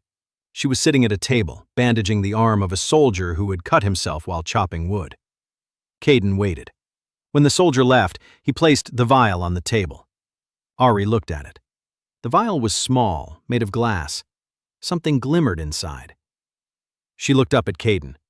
He said he didn't know if it would cure her, but that now she'd be able to sleep without pain, and that this was a good place to start. Ari took the vial. She turned it over in her fingers. She unscrewed the cap. She sniffed it. It didn't smell of anything. She looked at Caden for a long time. She asked how many nights he hadn't slept. Caden replied, 3. Ari said he was an idiot. Then she let a single drop fall onto her tongue. She waited. Nothing happened. Then her eyes widened. She pressed her hand to her left side where the pain had lived for years. The pain subsided. It didn't disappear. It subsided, as if someone had turned down the volume.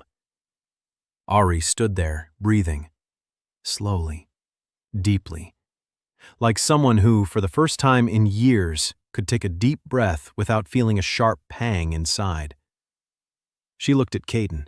Her eyes were wet. She didn't say anything. She reached out and squeezed his hand, once, briefly. Then she let go and turned away. Caden walked out of the infirmary and nearly stumbled. 3 sleepless nights. His body was shutting down. He made it to the smithy and collapsed onto the mattress. He slept for 14 hours. When he woke up, there was a bowl of porridge from Mia and a mug of herbal tea from Ari standing next to him. And a note from Helen. A short one. "Come to the archives. I found something." Caden ate. He drank the potion. He went to the archives. Helen was sitting at a table with an open book. An old one. A very old one. The binding was cracked. The pages were yellowed. Helen said she'd found it at the bottom of a trunk, buried under reports from 10 years ago. The book was a diary. Not a soldier's. A mage's. That very same Elias Thorne of the School of Wind who had perished in the Deadlands 3 years ago. He'd kept a diary. He recorded his observations. And in the final entries was what had prompted Helen to come to Caden. Elias wrote about the creatures, about how they weren't alive in the usual sense, about how they were created by something on the other side of the glass mountains, and that this something was searching. It wasn't crawling through the cracks by accident. It was looking for a specific thing, a specific mana. Mana that shouldn't exist in this world, but does. The mana had been stolen and hidden, and the creature on the other side wanted it back. Caden read these lines and felt a chill run up his spine. Not from fear, from recognition. The ledger was reacting to the dead mage's words. It pulsed, as if something inside it was responding to the description. Mana that shouldn't exist in this world. Mana that had been stolen and hidden. Caden closed the book. He looked at Helen. She was looking at him, waiting. Smart, observant. She'd already figured it out. Caden asked what she thought. Helen said she thought that the empty ones weren't born that way by chance. That 0 mana isn't an absence. It's a hole. A place from which something had been taken. And that if the dead mage was right, then whoever took the mana from a baby 17 years ago and sent it east, and that this baby is standing right in front of her now. Caden was silent. Then he said that Helen was too smart to be an archivist. Helen replied that she was too smart for anything, and that was exactly why she'd been expelled from the order. Caden almost smiled. Then he grew serious and asked Helen not to tell anyone. Not yet. Helen nodded. She said she was better at keeping quiet than at talking. The silence ended on the 26th day. Caden sensed them at dawn. His bloodlust rang out differently than usual. Not faint and rapid like with the Rodhounds. Deep and slow. Like the tolling of a great bell. Something large. Very large. And it wasn't following the trail. It was coming straight across the plain, without detouring around anything. Caden rushed to the wall. Morven was already there. He was looking east, and his face was ashen. Something dark was moving on the horizon. Not a pack, a single creature, but the size of a house. Caden turned on his night vision even though it was daytime. The heat signature from the rot dog leader allowed him to make out the contours. The creature was 4-legged, broad, low to the ground, covered in something that looked like stone slabs. Armor. Natural armor made of stone and dead earth. Jaws grew from its head, 4 of them, each 3 meters long. A crawler. Morven whispered the name. He said he'd seen one 2 years ago, from a distance. That one had passed by the maw. This one was heading straight for them. Caden asked what was known about the creepers. Morven replied that almost nothing was known. The armor resists fire and ice magic. The tentacles can cut through stone. Its speed is slow, but stopping it won't be as easy as with the Rothounds. Traps made of bones and ropes won't hold it back. It'll just crush them. Last year, a single crawler destroyed an outpost in the south, a garrison of 100 men, in half an hour. Caden stared at the creature. It was approaching slowly. At that speed, it would take about 2 hours to reach the walls. 2 hours. He closed his eyes and opened the ledger. He went through his components. What did he have? Night vision, poison resistance, a sense for blood, territorial memory, acceleration, collective sense, air shield, 46 mana units, against a creature that destroys outposts. He opened his eyes, looked at Morven, said he needed Tessa and Helen and Ari and 2 hours. Morven asked what he was going to do. Caden replied that he was going to prepare for battle before it even began. Tessa arrived first. Caden said he needed a battering ram, a heavy one, the sturdiest one available. Tessa asked what it was for. Caden explained. The crawler's armor consists of stone slabs on its body. There are gaps between the slabs, seams. If you strike a seam hard enough, the slab will shift and expose the flesh. Without its armor, the creature is just a big animal. Tessa nodded and went into the smithy. Helen arrived second. Caden asked if there was anything in the archives about the crawler's weaknesses. Helen said that there was one mention in the reports. 2 years ago, when a crawler passed by the maw, a soldier noticed that the creature had bypassed the area where a bonfire was burning. Not the fire, the smoke. The crawler avoided the smoke. Helen speculated that it has sensory organs on its mandibles, like an insect's antenna. Smoke clogs them up. The creature goes blind. Caden remembered. Ari was the third to arrive. Caden asked her to prepare the infirmary for the seriously wounded. There were many seriously wounded. Ari nodded and left without another word. Then he gathered a team, the same 5.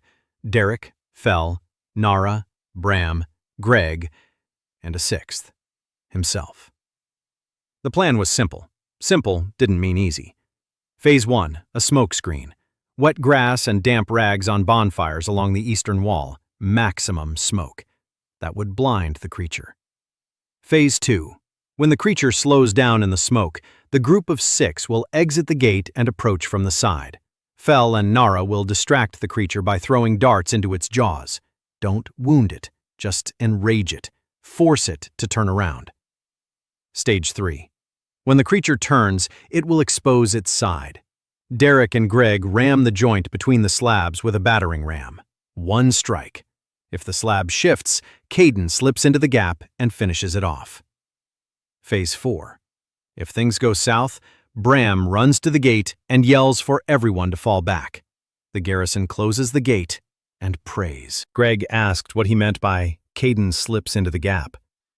Caden replied that it meant he'd slip under the armor and slice the creature from the inside.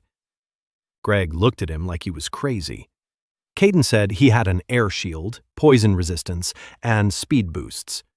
Greg said he had a brain, but clearly wasn't using it. Tessa brought the battering ram an hour later. It was a log reinforced with iron and tipped with a fang from the leader of the rot. She'd forged it from whatever materials were available. The result was rough, but heavy and sturdy. Derek and Greg lifted it between the 2 of them. They nodded. It would hold. They began burning the smoke when the creature was 300 paces away. 10 bonfires along the wall. The smoke billowed thick and black. The wind carried it eastward toward the creature. The crawler slowed down. Its jaws twitched. It turned its head from side to side. It was blinded. Caden shouted, and 6 men ran out of the gate. They rounded the wall and approached from the south. Up close, the creature was enormous. The stone slabs covering its body were as thick as a palm. Dark gaps, a couple of fingers wide, were visible between them. Something brown and wet was moving beneath the slabs. Fell through a dart. It hit the jaw. The creature twitched. It turned toward the sound. Nara threw a second dart into the other jaw. The creature spun around. It exposed its side. The joint between 2 large slabs was at chest level, a gap 2 fingers wide. Caden pointed. Derek and Greg sprinted forward. They rammed the joint with a battering ram. The sound was like a bell ringing. The slab shifted, just a hand's width. The gap widened. Caden didn't wait. He dove into the gap. He activated his acceleration. 3 seconds. The world slowed down. It was cramped under the armor. Dark, wet. Brown flesh pulsed all around him. The smell was unbearable, even with his poison resistance. Caden activated his air shield. A thin wall of air pushed the flesh away from his body, creating some space. He pulled out a knife, one of the ones Tessa had forged, with a fang tip, and he began to cut. The flesh beneath the armor was soft. The knife slid in like butter. The creature twitched. It roared. The sound traveled through his entire body like a wave. Caden cut. Long, deep slashes. He didn't know where the crawler's vital organs were. He didn't know if it even had any. He just cut whatever he could reach. Black blood gushed onto his hands, hot, thick. The creature trembled. Its legs buckled. It began to topple onto its side. Caden felt the slabs shifting. It was about to crush him. He lunged toward the crack. He leaped out a second before the creature collapsed onto its side. The ground shook. A column of dust rose. The crawler lay on its side. Its legs were still twitching. Its jaws scraped the ground, but more slowly, more quietly. A minute later, it fell silent. Caden stood nearby, drenched in black blood from head to toe, a knife in his hand. The force field went out. He had 20 mana units left. More than half had gone into the shield.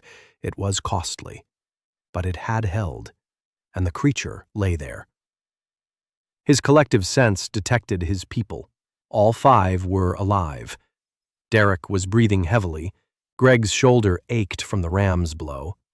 Fel was calm. Nara was calm. Bram stood by the gate with his mouth agape. People on the wall were screaming. 300 people had seen a 17-year-old Pa climbed inside the creature that was destroying the outposts and killed it from within with a knife. Morven stood on the wall and said nothing. Caden approached the crawler. He placed his hand on the stone slab. The ledger opened, and what he saw made him forget his fatigue, his pain, and the blood on his hands. The crawler. Remaining mana. 47 units. Components: stone armor, 6-fold muscle enhancement, seismic sense, 2nd level regeneration. And the final component, Caden read it 3 times, resonance with the source. The crawler was connected to a transition point, not the one Caden had burned, another one, a larger one. And through this connection, the creature knew the direction to the source. Caden could now know it too. He stood next to the dead crawler and looked east. Somewhere beyond the glass mountains lay his mana, the mana that had been taken from him 17 years ago. And now he had a compass. Caden didn't rush to stitch the crawler's components back together right away. His body was at its limit. 7 components in 2 months was a lot. Each stitching left a mark, not visible, but internal.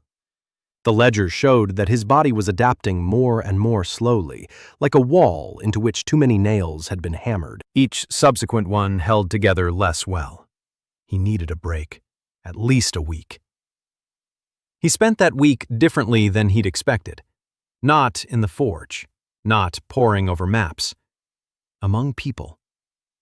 After the crawler was killed, something changed in the Maw. Not their attitude toward him, their attitude toward one another. People who had spent 3 years living in a state of slow death suddenly realized they could live differently. That monsters could be killed. That walls could be repaired. That tomorrow could be better than today. Caden sensed this through their collective intuition. The atmosphere of the fort had changed. Less anger, less fear. More of something he didn't immediately recognize. Hope. That heavy, uncertain feeling of people who are afraid to believe, but can no longer help but believe. Morven came to him on the third day and said he wanted to send a request to the capital for supplies, for reinforcements, for recognition of the Maw as a full-fledged garrison, not a place of exile. Caden said it was a mistake. Morven frowned. Caden explained. The capital won't send help. The capital would send oversight. As long as the Maw was a place of exile, no one took notice of it. As soon as the Maw became a successful outpost, it would draw attention. And attention from the capital meant inspections. Inspections meant questions. Questions about where a former wasteland has abilities that even mages lack. Morven sat down on a barrel. He rubbed his face. He said that Caden was right, but that he didn't like sitting around without supplies. Caden replied that supplies could be organized without the capital. There are villages a day's journey to the west. They too are suffering from the beasts. If the Maw begins to defend their territory, the villages will pay with food and materials, not a tax, a trade. Protection in exchange for grain, cloth, and tools. Morven thought about it for 2 days. Then he agreed. Caden sent Fel and Nara to the nearest village, Fox Hollow, 300 residents, farmers and ranchers. They returned 3 days later with an answer. The headman of Fox Hollow agreed, but he wanted to see proof. He wanted someone from the pack to come and deal with the creatures that had taken to snatching sheep from the eastern pastures. Caden went himself. He took Greg and Derek with him. The journey took a day. Licia Balka turned out to be tiny. Houses made of gray stone. The fields around it were barren. The people looked at the 3 men from the past with distrust and fear. For the farmers, the fort was a place from which only bad news came. Caden found the creatures in a single night. 3 rothounds that had strayed from the pack and settled in a ravine east of the village. His bloodhound instinct led him straight to them. Greg and Derek killed 2 of them. Caden finished off the 3rd. He collected the remains. Then he surveyed the pastures. He found 3 spots where ravines came close to the pasture. He showed the village headman where to put up fences, what to make them of, how to reinforce them. Simple things, obvious to a man with the territorial memory of a pack leader, invisible to a farmer who had never thought like a predator. The village headman listened. Then he asked who this boy was. Greg replied that he was the master. Caden looked at Greg. Greg shrugged. He said that's what they call him in the pass. Caden didn't know that. He hadn't heard it before. The master. Not a lord, not a mage, not a captain. The master. A man who takes things apart and puts them back together. A man who makes things. From Fox Hollow, they returned with 2 carts of grain, a barrel of salted fish, and a sack of wool. The Maw's first trade in 3 years. Morven stood at the gate and looked at the carts. Then he looked at Caden. He took off his hat, not out of respect for authority, but in front of the kid who, in 2 months, had turned this exile's backwater into a place that could feed itself. The next day, Caden began dissecting it. 2nd-level regeneration from a slug. He chose it because it wasn't just him who needed it. If he dissected it thoroughly enough, he'd be able to make compresses for the infirmary. Ari treated the wounds with bandages and herbs. With the crawler's regeneration, it was possible to make dressings that healed in hours rather than weeks. The deconstruction was brutal. The crawler was more powerful than rothounds and scrapers combined. The regenerative component entered the body like a red-hot rod. Caden screamed for 12 hours. Ari sat beside him. Tessa sat beside him. Mia sat by the door and cried because she could hear the screams, but couldn't go in because Ari wouldn't let her. Helen stood behind the door and counted the hours. When he came to, the first thing he saw was Tessa's face. She was sitting next to him on the floor. His head was resting on her lap. She didn't notice that he had woken up. She was looking at his face, and the expression on her face was one that Caden had only ever seen on a master craftsman looking at a work he cherished. When she noticed that he had opened his eyes, she pulled away abruptly. She stood up. She brushed off her apron. She said he had a fever and that Ari would be there soon. Her voice was steady. Her hands, no. Her hands were... Caden remembered. Regeneration was working. He could feel his body healing, faster than usual. The scrapes on his hands had healed within an hour. The bruise on his knee from the crawler was gone in 2 hours. But most importantly, he understood the principle. How regeneration worked at the cellular level. The ledger had broken it down into its constituent parts: initiation, acceleration of cell division, direction of growth, and cessation once the tissue was restored. 4 phases. If he could embed this principle into tissue the way he'd embedded adaptation into the glass for Ari, he could create bypatches that heal on their own. He worked for 3 days. Ari helped. She didn't understand what he was doing, but she understood the result. They tested the first compress on a soldier with a deep cut on his thigh. The wound closed in 4 hours. Ari stood there looking at the clear skin where there had been an open wound that morning. Then she turned to Caden and said that he had just made her job 10 times easier, and that she still thought he was an idiot, but a grateful idiot. The 3rd month in the Maw. The fort was being transformed. The walls had been repaired, the roofs had been patched. The well provided clean water. The infirmary was stocked with bandages. The smithy was working with materials from creatures. Fox Ravine was supplying grain. For the first time in years, people were eating their fill. And then the inspection arrived. 3 horsemen rode up to the gates of the pass at the end of the 3rd month. Academy uniforms. Insignia of the Council of Cities. The senior officer identified himself as Inspector Dorn. He said he had arrived for a routine inspection of the garrison. Caden stood on the wall and looked down at them. The collective intuition read the 3 of them like open books. Dorn was tense, not frightened. Tense, like a man carrying out an unpleasant assignment. The 2 with him were calm, professionally calm, like people accustomed to danger, not bureaucrats. Fighters. Caden climbed down and bowed politely. The inspector surveyed the fort. He was surprised by the condition of the walls, surprised by the infirmary, surprised that the garrison looked well-fed and well-clothed. He asked questions, many questions, about defensive tactics, about the traps, about the materials made from the creatures, about who had come up with it all. Morven answered briefly.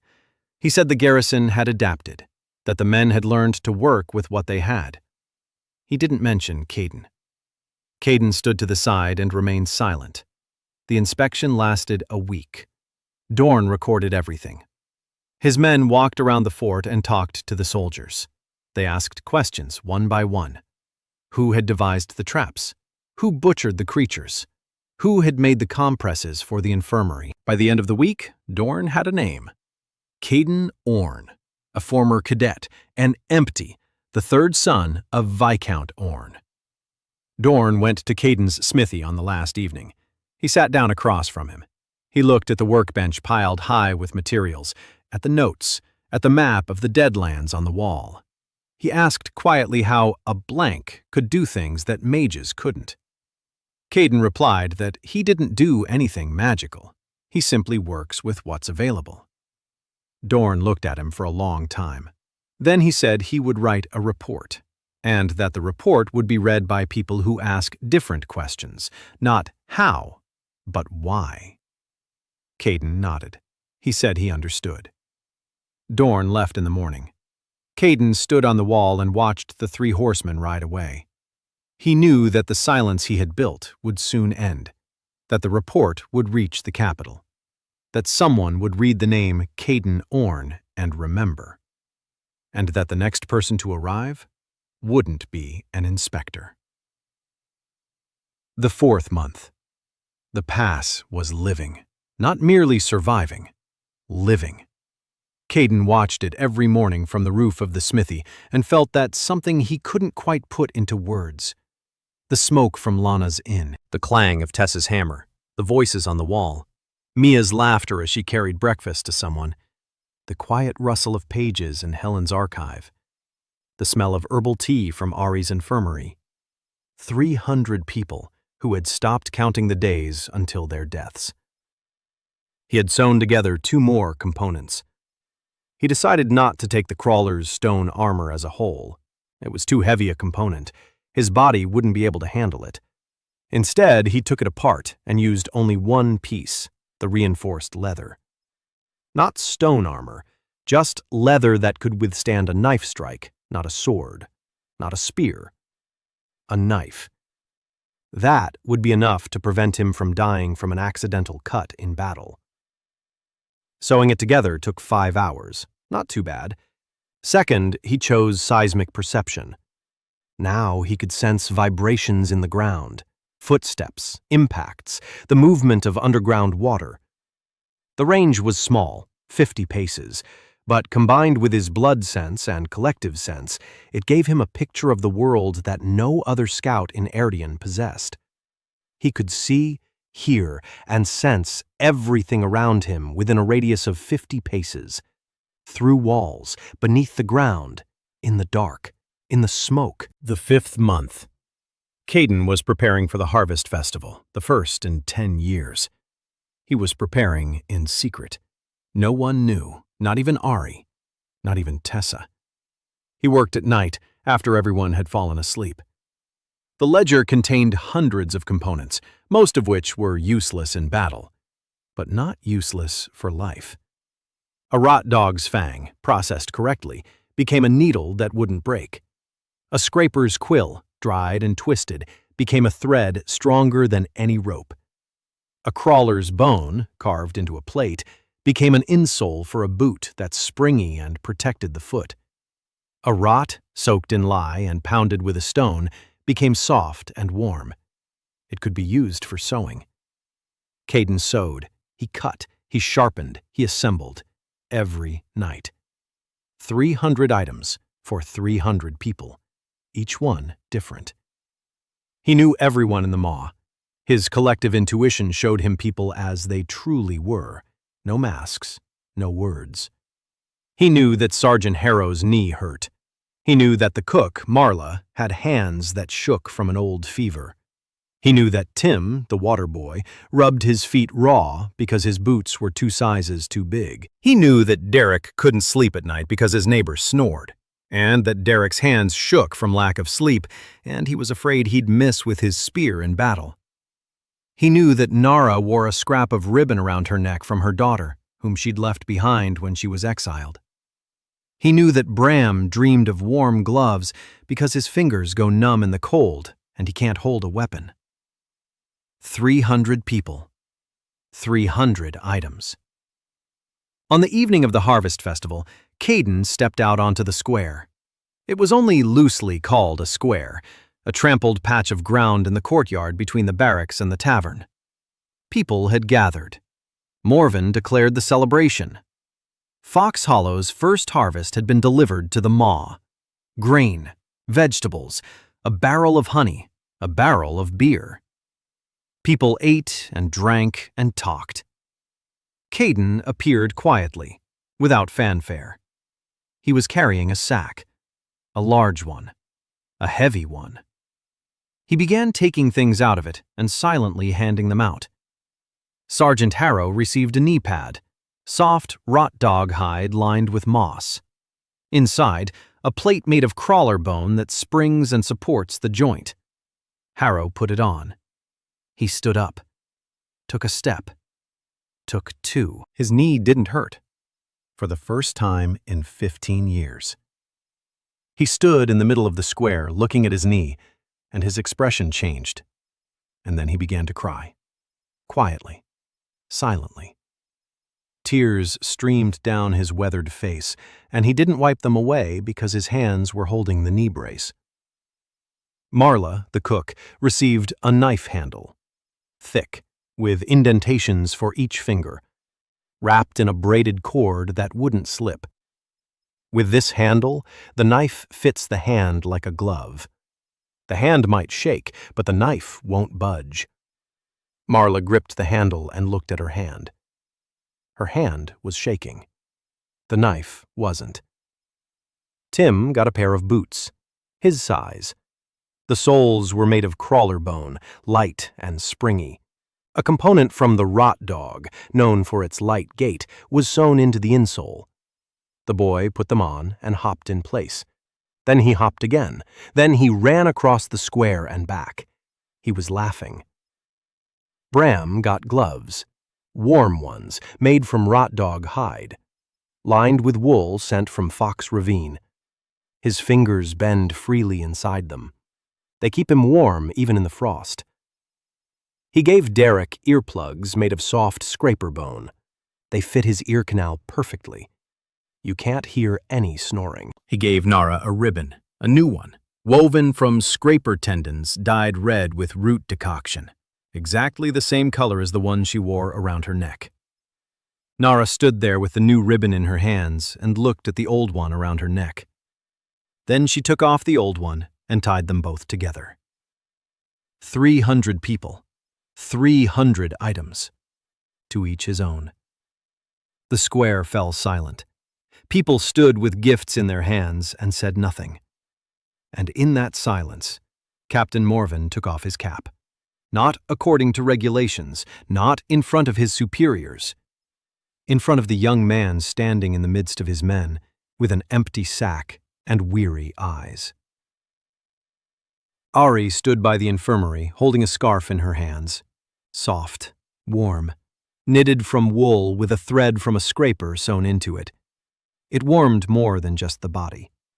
The poison resistance component woven into the thread purified the air around her face. Ari knew what that meant.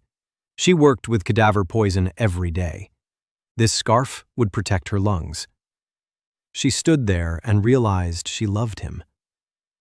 Tessa stood by the forge, holding a hammer in her hands.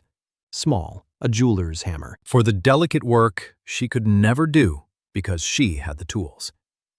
The handle was made from a crawler's bone, the head from a leader's fang. Perfect weight, perfect balance. She stood there, realizing she loved him. Gina stood by the inn. She had arrived in the maw a month ago, a refugee from the east, a waitress, cheerful on the surface, icy on the inside. Caden had given her a mirror, a small one, set in a bone frame. Inside, instead of glass, was a plate made from a crawler's eye, polished to a mirror-like shine. He said it wasn't just an ordinary mirror, that if she looked into it before going to sleep, she would see what she wanted to remember. Her mother's face, home, the clan. The territorial memory component worked both ways, not just forward, but backward as well, toward what you remember. Gina stood there holding the mirror, and for the first time in 3 years, her smile was genuine. It's just that no one had said anything out loud yet. The 6th month, the second breakthrough. Caden sensed it 2 days earlier. His seismic intuition detected vibrations from the east. Many vibrations. Heavy, rhythmic. It wasn't a pack, nor was it a single creature. It was an army. He climbed onto the wall and stood there until nightfall. Territorial memory showed the route. They were following the main trail, the one he knew from the pack leader. But the trail had been widened. Dozens used to walk it. Now hundreds were walking it. He climbed down and gathered everyone. Morvina, Tessa, Ari, Helen, Derica, Fel, Naru, Greg, Bram, Jean A., Mew. 11 people in the smithy. Caden spread the map out on the workbench. He explained. A level 2 breach was coming from the east. Not rothounds, not scrapers. Crawlers. A lot of them. He couldn't say exactly how many, but the vibrations indicated 10 or more. And there was something else with them, something he didn't recognize. A new type. The silence in the forge was heavy. 10 creepers. They'd barely managed to kill one. 10 meant the end. Morvine said what everyone was thinking, that they needed to evacuate, abandon the maw, head west to Fox Ravine further on. Caden shook his head. If they left, the crawlers would reach the villages, the towns, the people who didn't know how to fight them. The maw was the only place where anyone knew how to kill those creatures. If the maw fell, the eastern border will be wide open. Morvine asked what he was proposing. Caden replied that he was proposing what he always did. Prepare for battle before it begins. He had 2 days, 48 hours. He hadn't slept a single hour of them. First, the territory. Caden knew every meter of land around the maw. Ravines, riverbeds, hills, pits. He set the traps not in a single line, but in 3. The outer circle at a distance of 300 paces, the middle one at 100, the inner one right up against the walls. The outer circle consisted of pits, not for the crawlers, but for what comes with them. The small creatures that always accompany the larger ones. The middle circle consists of smoke fires, 20 of them, made of damp grass and wet rags. At a signal, they'll be lit, and the smoke will block the approaches. The crawlers will be blinded. The inner circle consists of the walls, fortified over the past 3 months, with arrow slits, with platforms for archers, with cauldrons for fuel. Second, weapons. Tessa worked non-stop. Caden gave her all the remaining materials, crawler bones, leader fangs, and scraper plates. She forged tips for spears and javelins, heavy ones capable of piercing the seams in the crawler's armor. Caden sat beside her, embedding a component into each tip. He was beside himself. From the ledger. He'd learned to do this over months of working with Ari's vial and compresses, embedding components into objects. Each tip received a single property, cold resistance or acidity or a vibration that loosens stone. Little things, but little things that turn an ordinary spear into a weapon against the crawlers. Third, the people. Caden gathered the entire garrison, 300 men. He explained the plan. He pointed out on the map where the creatures would come from. He showed them where to stand, what to do, when to run. He spoke calmly. His collective intuition told him there were 300 hearts. Fear, a lot of fear. But beneath the fear lay something else. Trust. These people trusted him, not because he was strong, because he had noticed Harrow's knee, because he had made gloves for Bram, because each of them held in their hands something made personally for them. They trusted the man who saw them. The fourth, the team. For the first time, Caden had assembled what could be called a combat form. Not a single mode, a system. He called it Silent Hunt. 23 components woven into a single chain. Thermal spectrum night vision, a 12-second speed boost, muscle strength doubled, seismic sense, blood sense, territorial memory, collective sense, air shield, skin hardening, regeneration, poison resistance, and 12 more minor components gathered from dozens of creatures over the course of half a year, each one weak on its own. Together, they created something that didn't exist in any bestiary or any academy textbook. Not magic, not power. A mode. A state of the body and mind in which Caden ceased to be human and became something between a hunter and a weapon. The silent hunt lasted 15 minutes. Then the body shut down. 15 minutes. That was all he had. The breakthrough came at dawn on the 3rd day. Caden stood on the wall and watched. 12 crawlers, each the size of a house. Their stone armor glinted in the morning light. Their mandibles scraped the ground. Small creatures scurried among them. Rothounds, scrapers, and new ones. Caden didn't recognize them. Long, slender, 6-legged creatures with heads like open flowers. A liquid oozed from their petals. Acid. He knew this from the way the grass burned beneath their feet. 300 of the Maw's men stood on the walls, watching the army of creatures. Caden could feel their hearts. 300 beats. Fear. But not a single one ran. Not a single one dropped his weapon. They stood their ground. Caden raised his hand. He shouted a single word. Smoke. 20 bonfires flared up at once. A wall of black smoke rolled over them. The crawlers slowed down. The smaller creatures flew into the pits of the outer circle. Squeals and crunching. Dozens fell. The crawlers kept moving. Through the smoke. Slowly. Blindly. They crashed into one another. They lost their bearings. 2 crawlers collided, and one toppled onto its side. Its underbelly was exposed.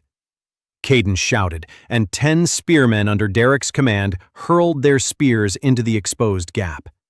4 hit their mark. The crawler twitched. The acid-spewing creatures burst through the pits. They ran toward the walls. Caden shouted, and flammable liquid poured from the walls. Torches rained down. Fire. Squeals. The smell of burning flesh. A wall of flame stopped the front line. But the crawlers pressed on through the fire. Their armor held. The first crawler slammed into the wall. Rocks rained down. The wall shook. Caden activated Silent Hunt. 15 minutes. The world slowed down. Every detail became clear. He saw every seam in the armor of every crawler. He saw every creature on the field. He felt every person on the walls. 300 hearts. He leaped from the wall. He landed on the crawler's back, knife in hand. The very one Tessa had bound. He found the seam. He struck. The plate shifted. He struck again. The gap opened. He dove inside. He slashed, quickly, exactly. 3 strikes. The crawler collapsed. Caden leaped out and jumped onto the next one. 15 minutes. He'd killed 4. 4 crawlers in 15 minutes. His body shut down on top of the 5th one. His legs buckled. His arms stopped responding. He fell off the crawler and hit the ground. Greg caught him, dragged him behind the wall. The battle raged on. The 8 remaining crawlers were battering the wall, but the garrison held its ground. Tessa's spears were working. The vibrators were loosening the slabs. Smoke blinded the creatures. Fire kept the smaller ones at bay. 4 hours. The battle lasted 4 hours. When the smoke cleared, 12 crawlers lay on the field, all dead. The garrison's casualties? 9 killed, 23 wounded. 9. Not 150. 9. Caden lay against the wall, staring at the sky. His body didn't move. Every muscle ached. Every bone throbbed. Regeneration was working, but slowly. Too much damage. Ari leaned over him. She checked his pulse, his pupils, his ribs. She said he'd live. Then she added that he was still an idiot. Caden wanted to smile, but couldn't. His face wouldn't obey him. Mia brought water. Tessa stood nearby, a hammer in her hand, her face black with soot. Helen climbed down from the wall. Jana stood by the inn. She hadn't taken part in the battle, but she held a knife, and black blood was trickling down its blade. One of the creatures had broken into the courtyard. She had confronted it, using the dance-like combat technique she'd been taught in the clan. Word of the Maw had spread to the capital. 12 crawlers had been eliminated by a back of 300, with the loss of 9. It was impossible.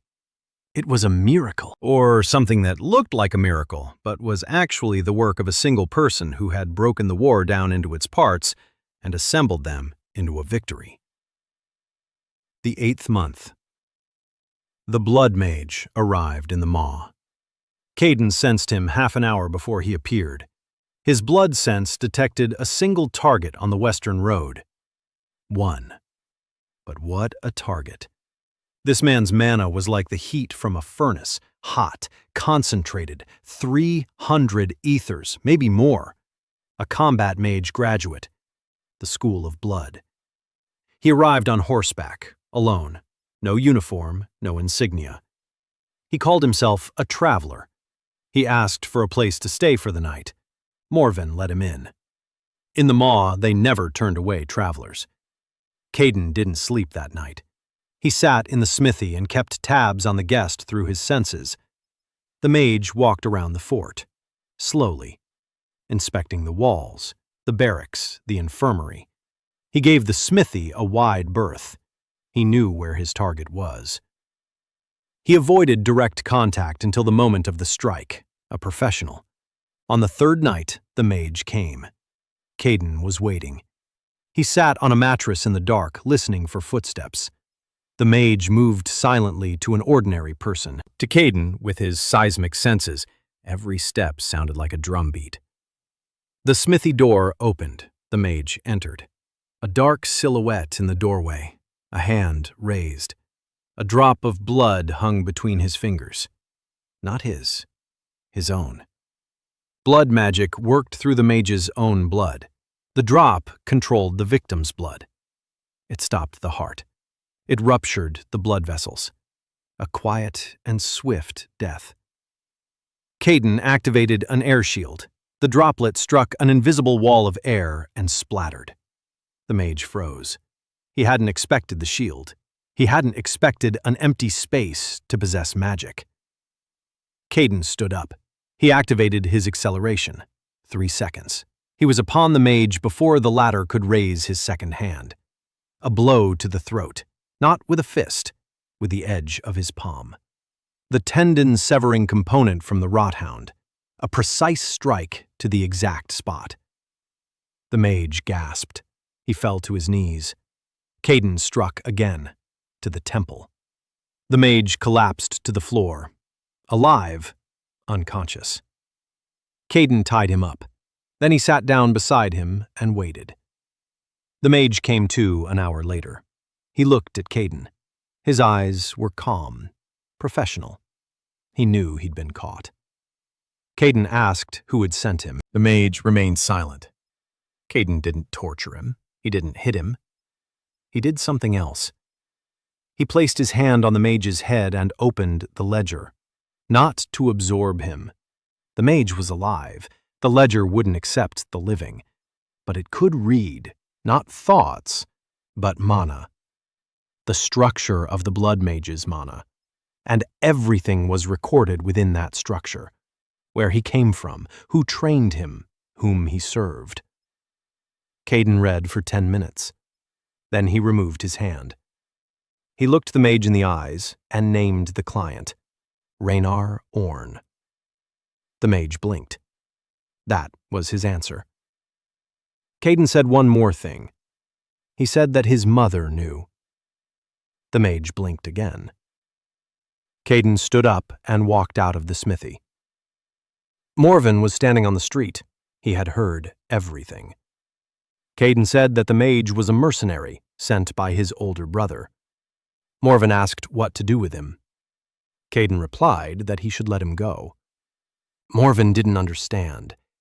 Caden explained. A dead mercenary is a reason to send a second one. A living mercenary who returns and reports that he failed is a signal. A signal that Caden knows. That he isn't afraid. That he won't kill the next one either, but will simply read his mind and let him go.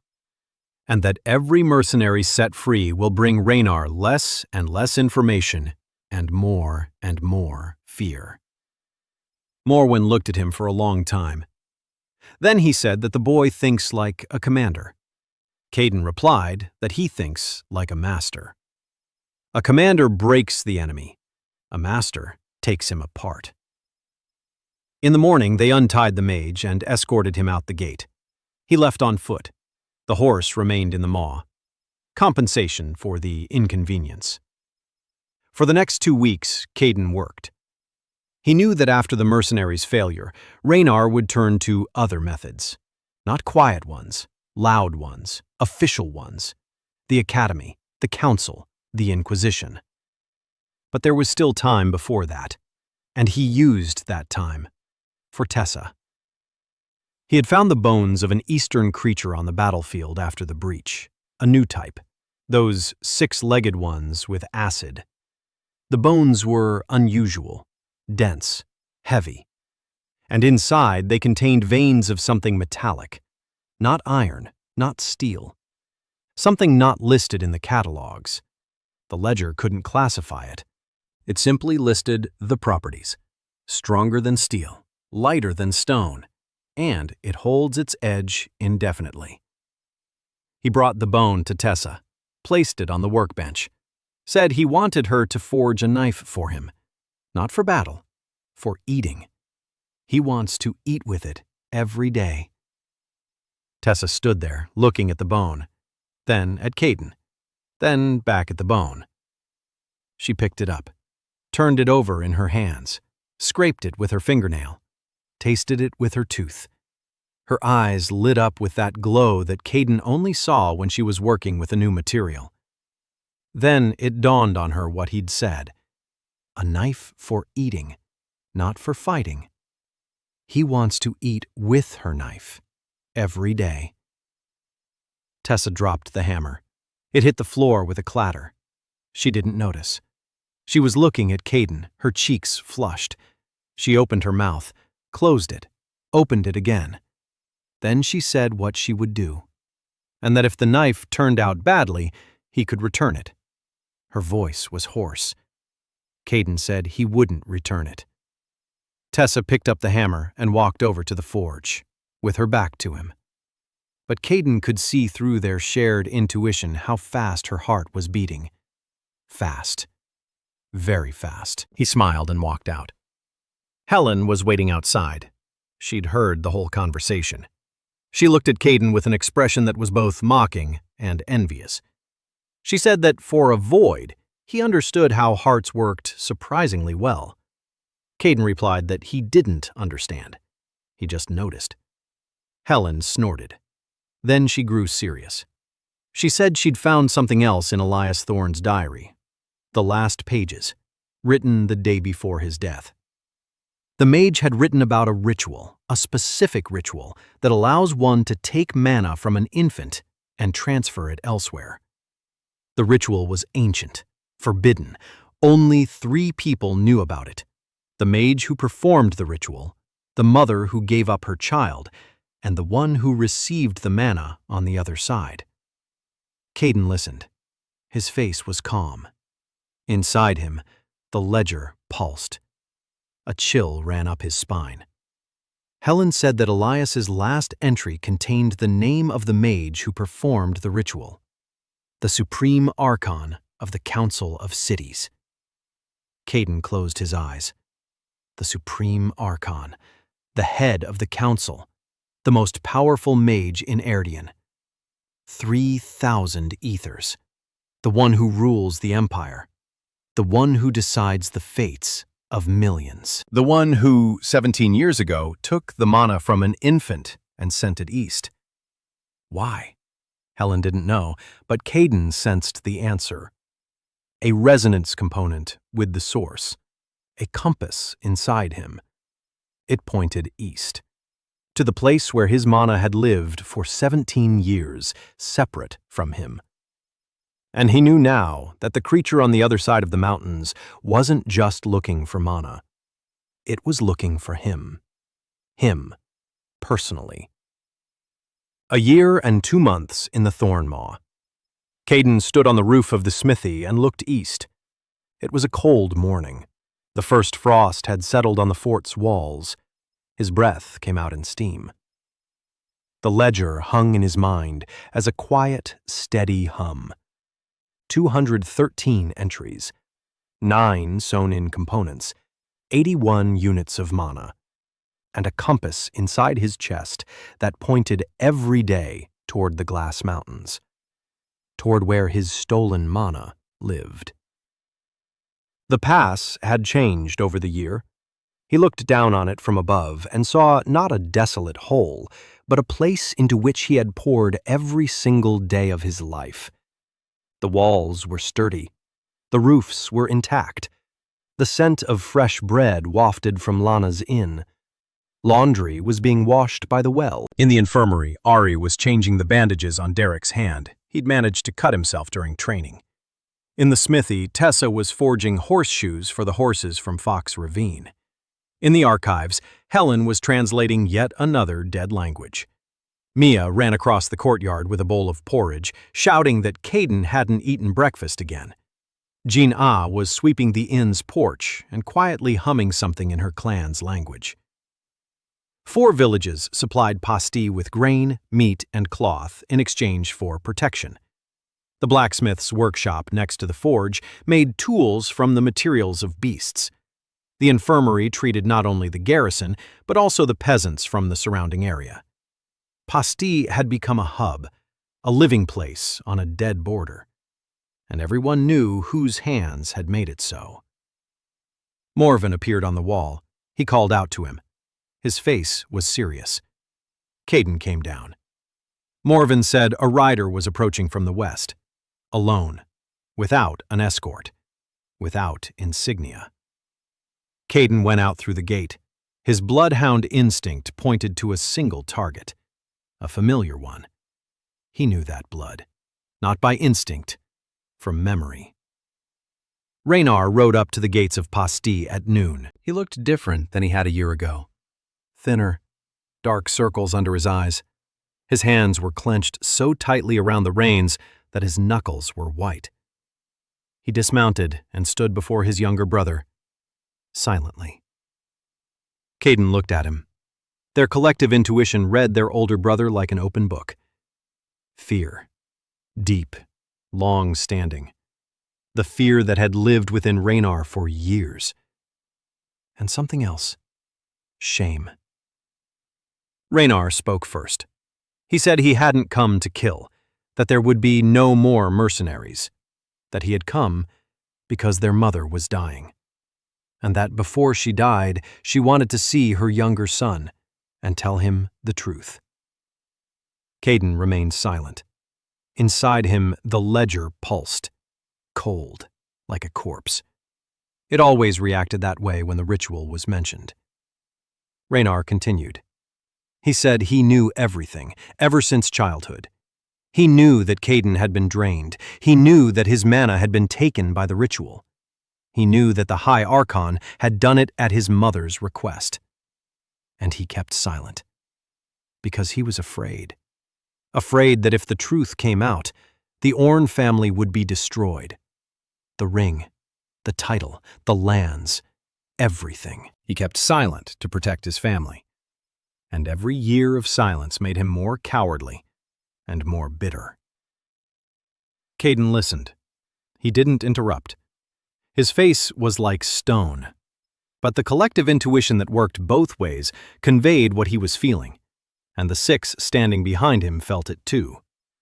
Ari, Tessa, Jin A, Helen, Mia with a bow slung over her shoulder, one she never expected to learn how to wield.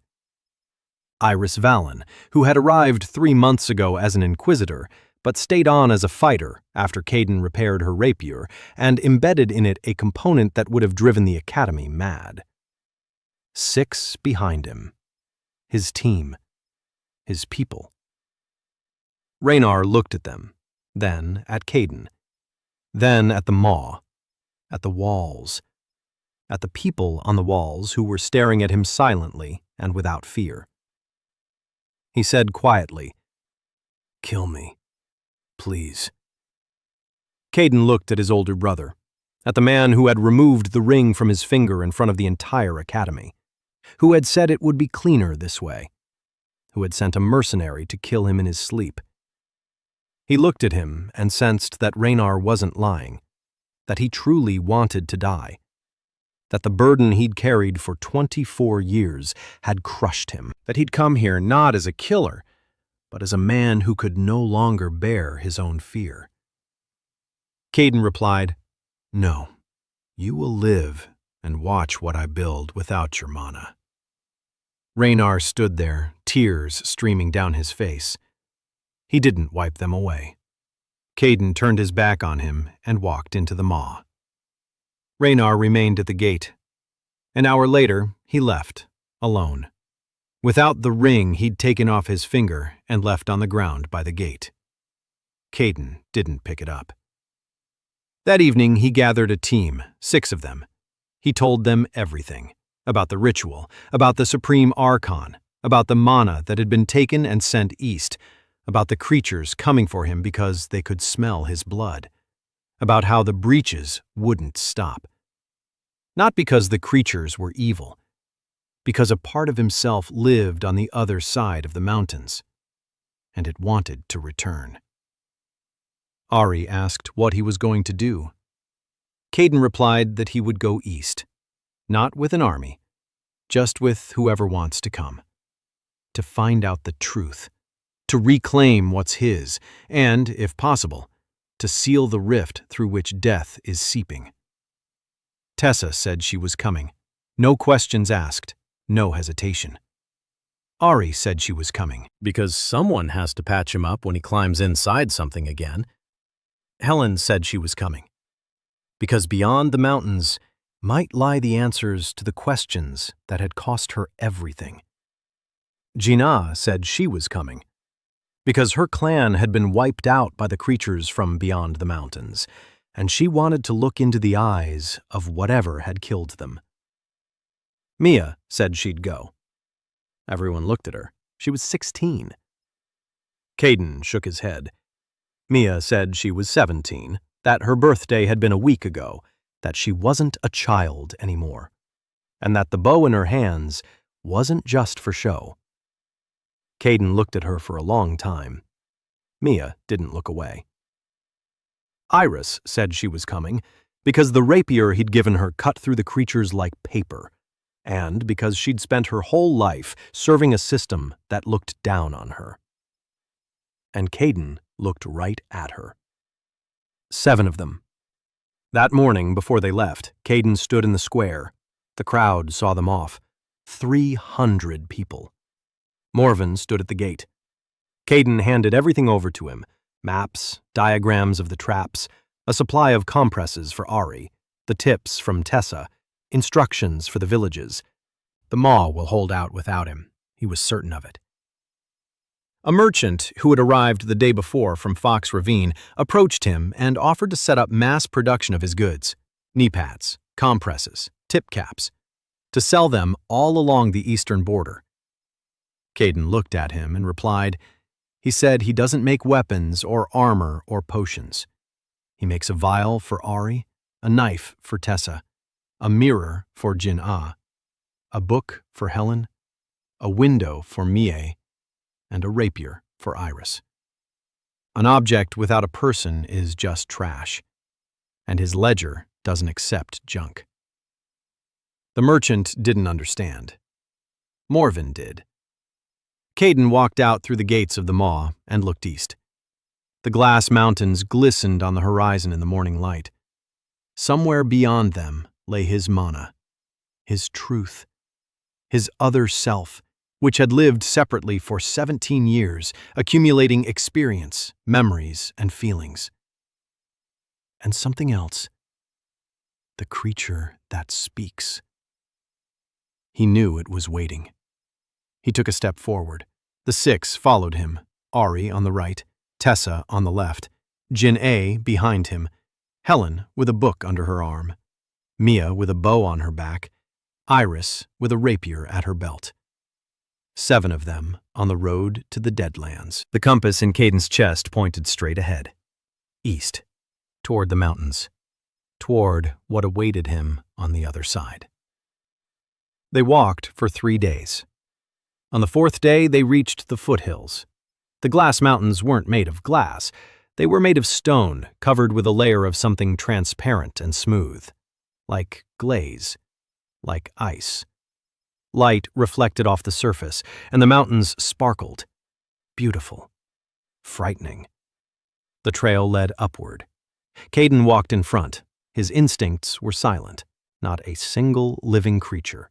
Empty, as if everything that had lived here had left, or was lying in wait. On the 5th day they crossed the pass, and they saw what lay on the other side. A valley, huge, green, alive. Not a wasteland, not a wasteland. A real, living valley with trees and grass and a river. And standing in the middle of the valley was a creature. Huge, not a creature, not an animal, something else. It resembled a tree and a human, and nothing Caden had ever seen in his life. It stood there, looking at the pass, at him. It opened its mouth and spoke a word, a name. The name his mother had called him by as a child, before the ritual, before the devastation. The name he'd last heard at age 7 when the Marin crystal read 0.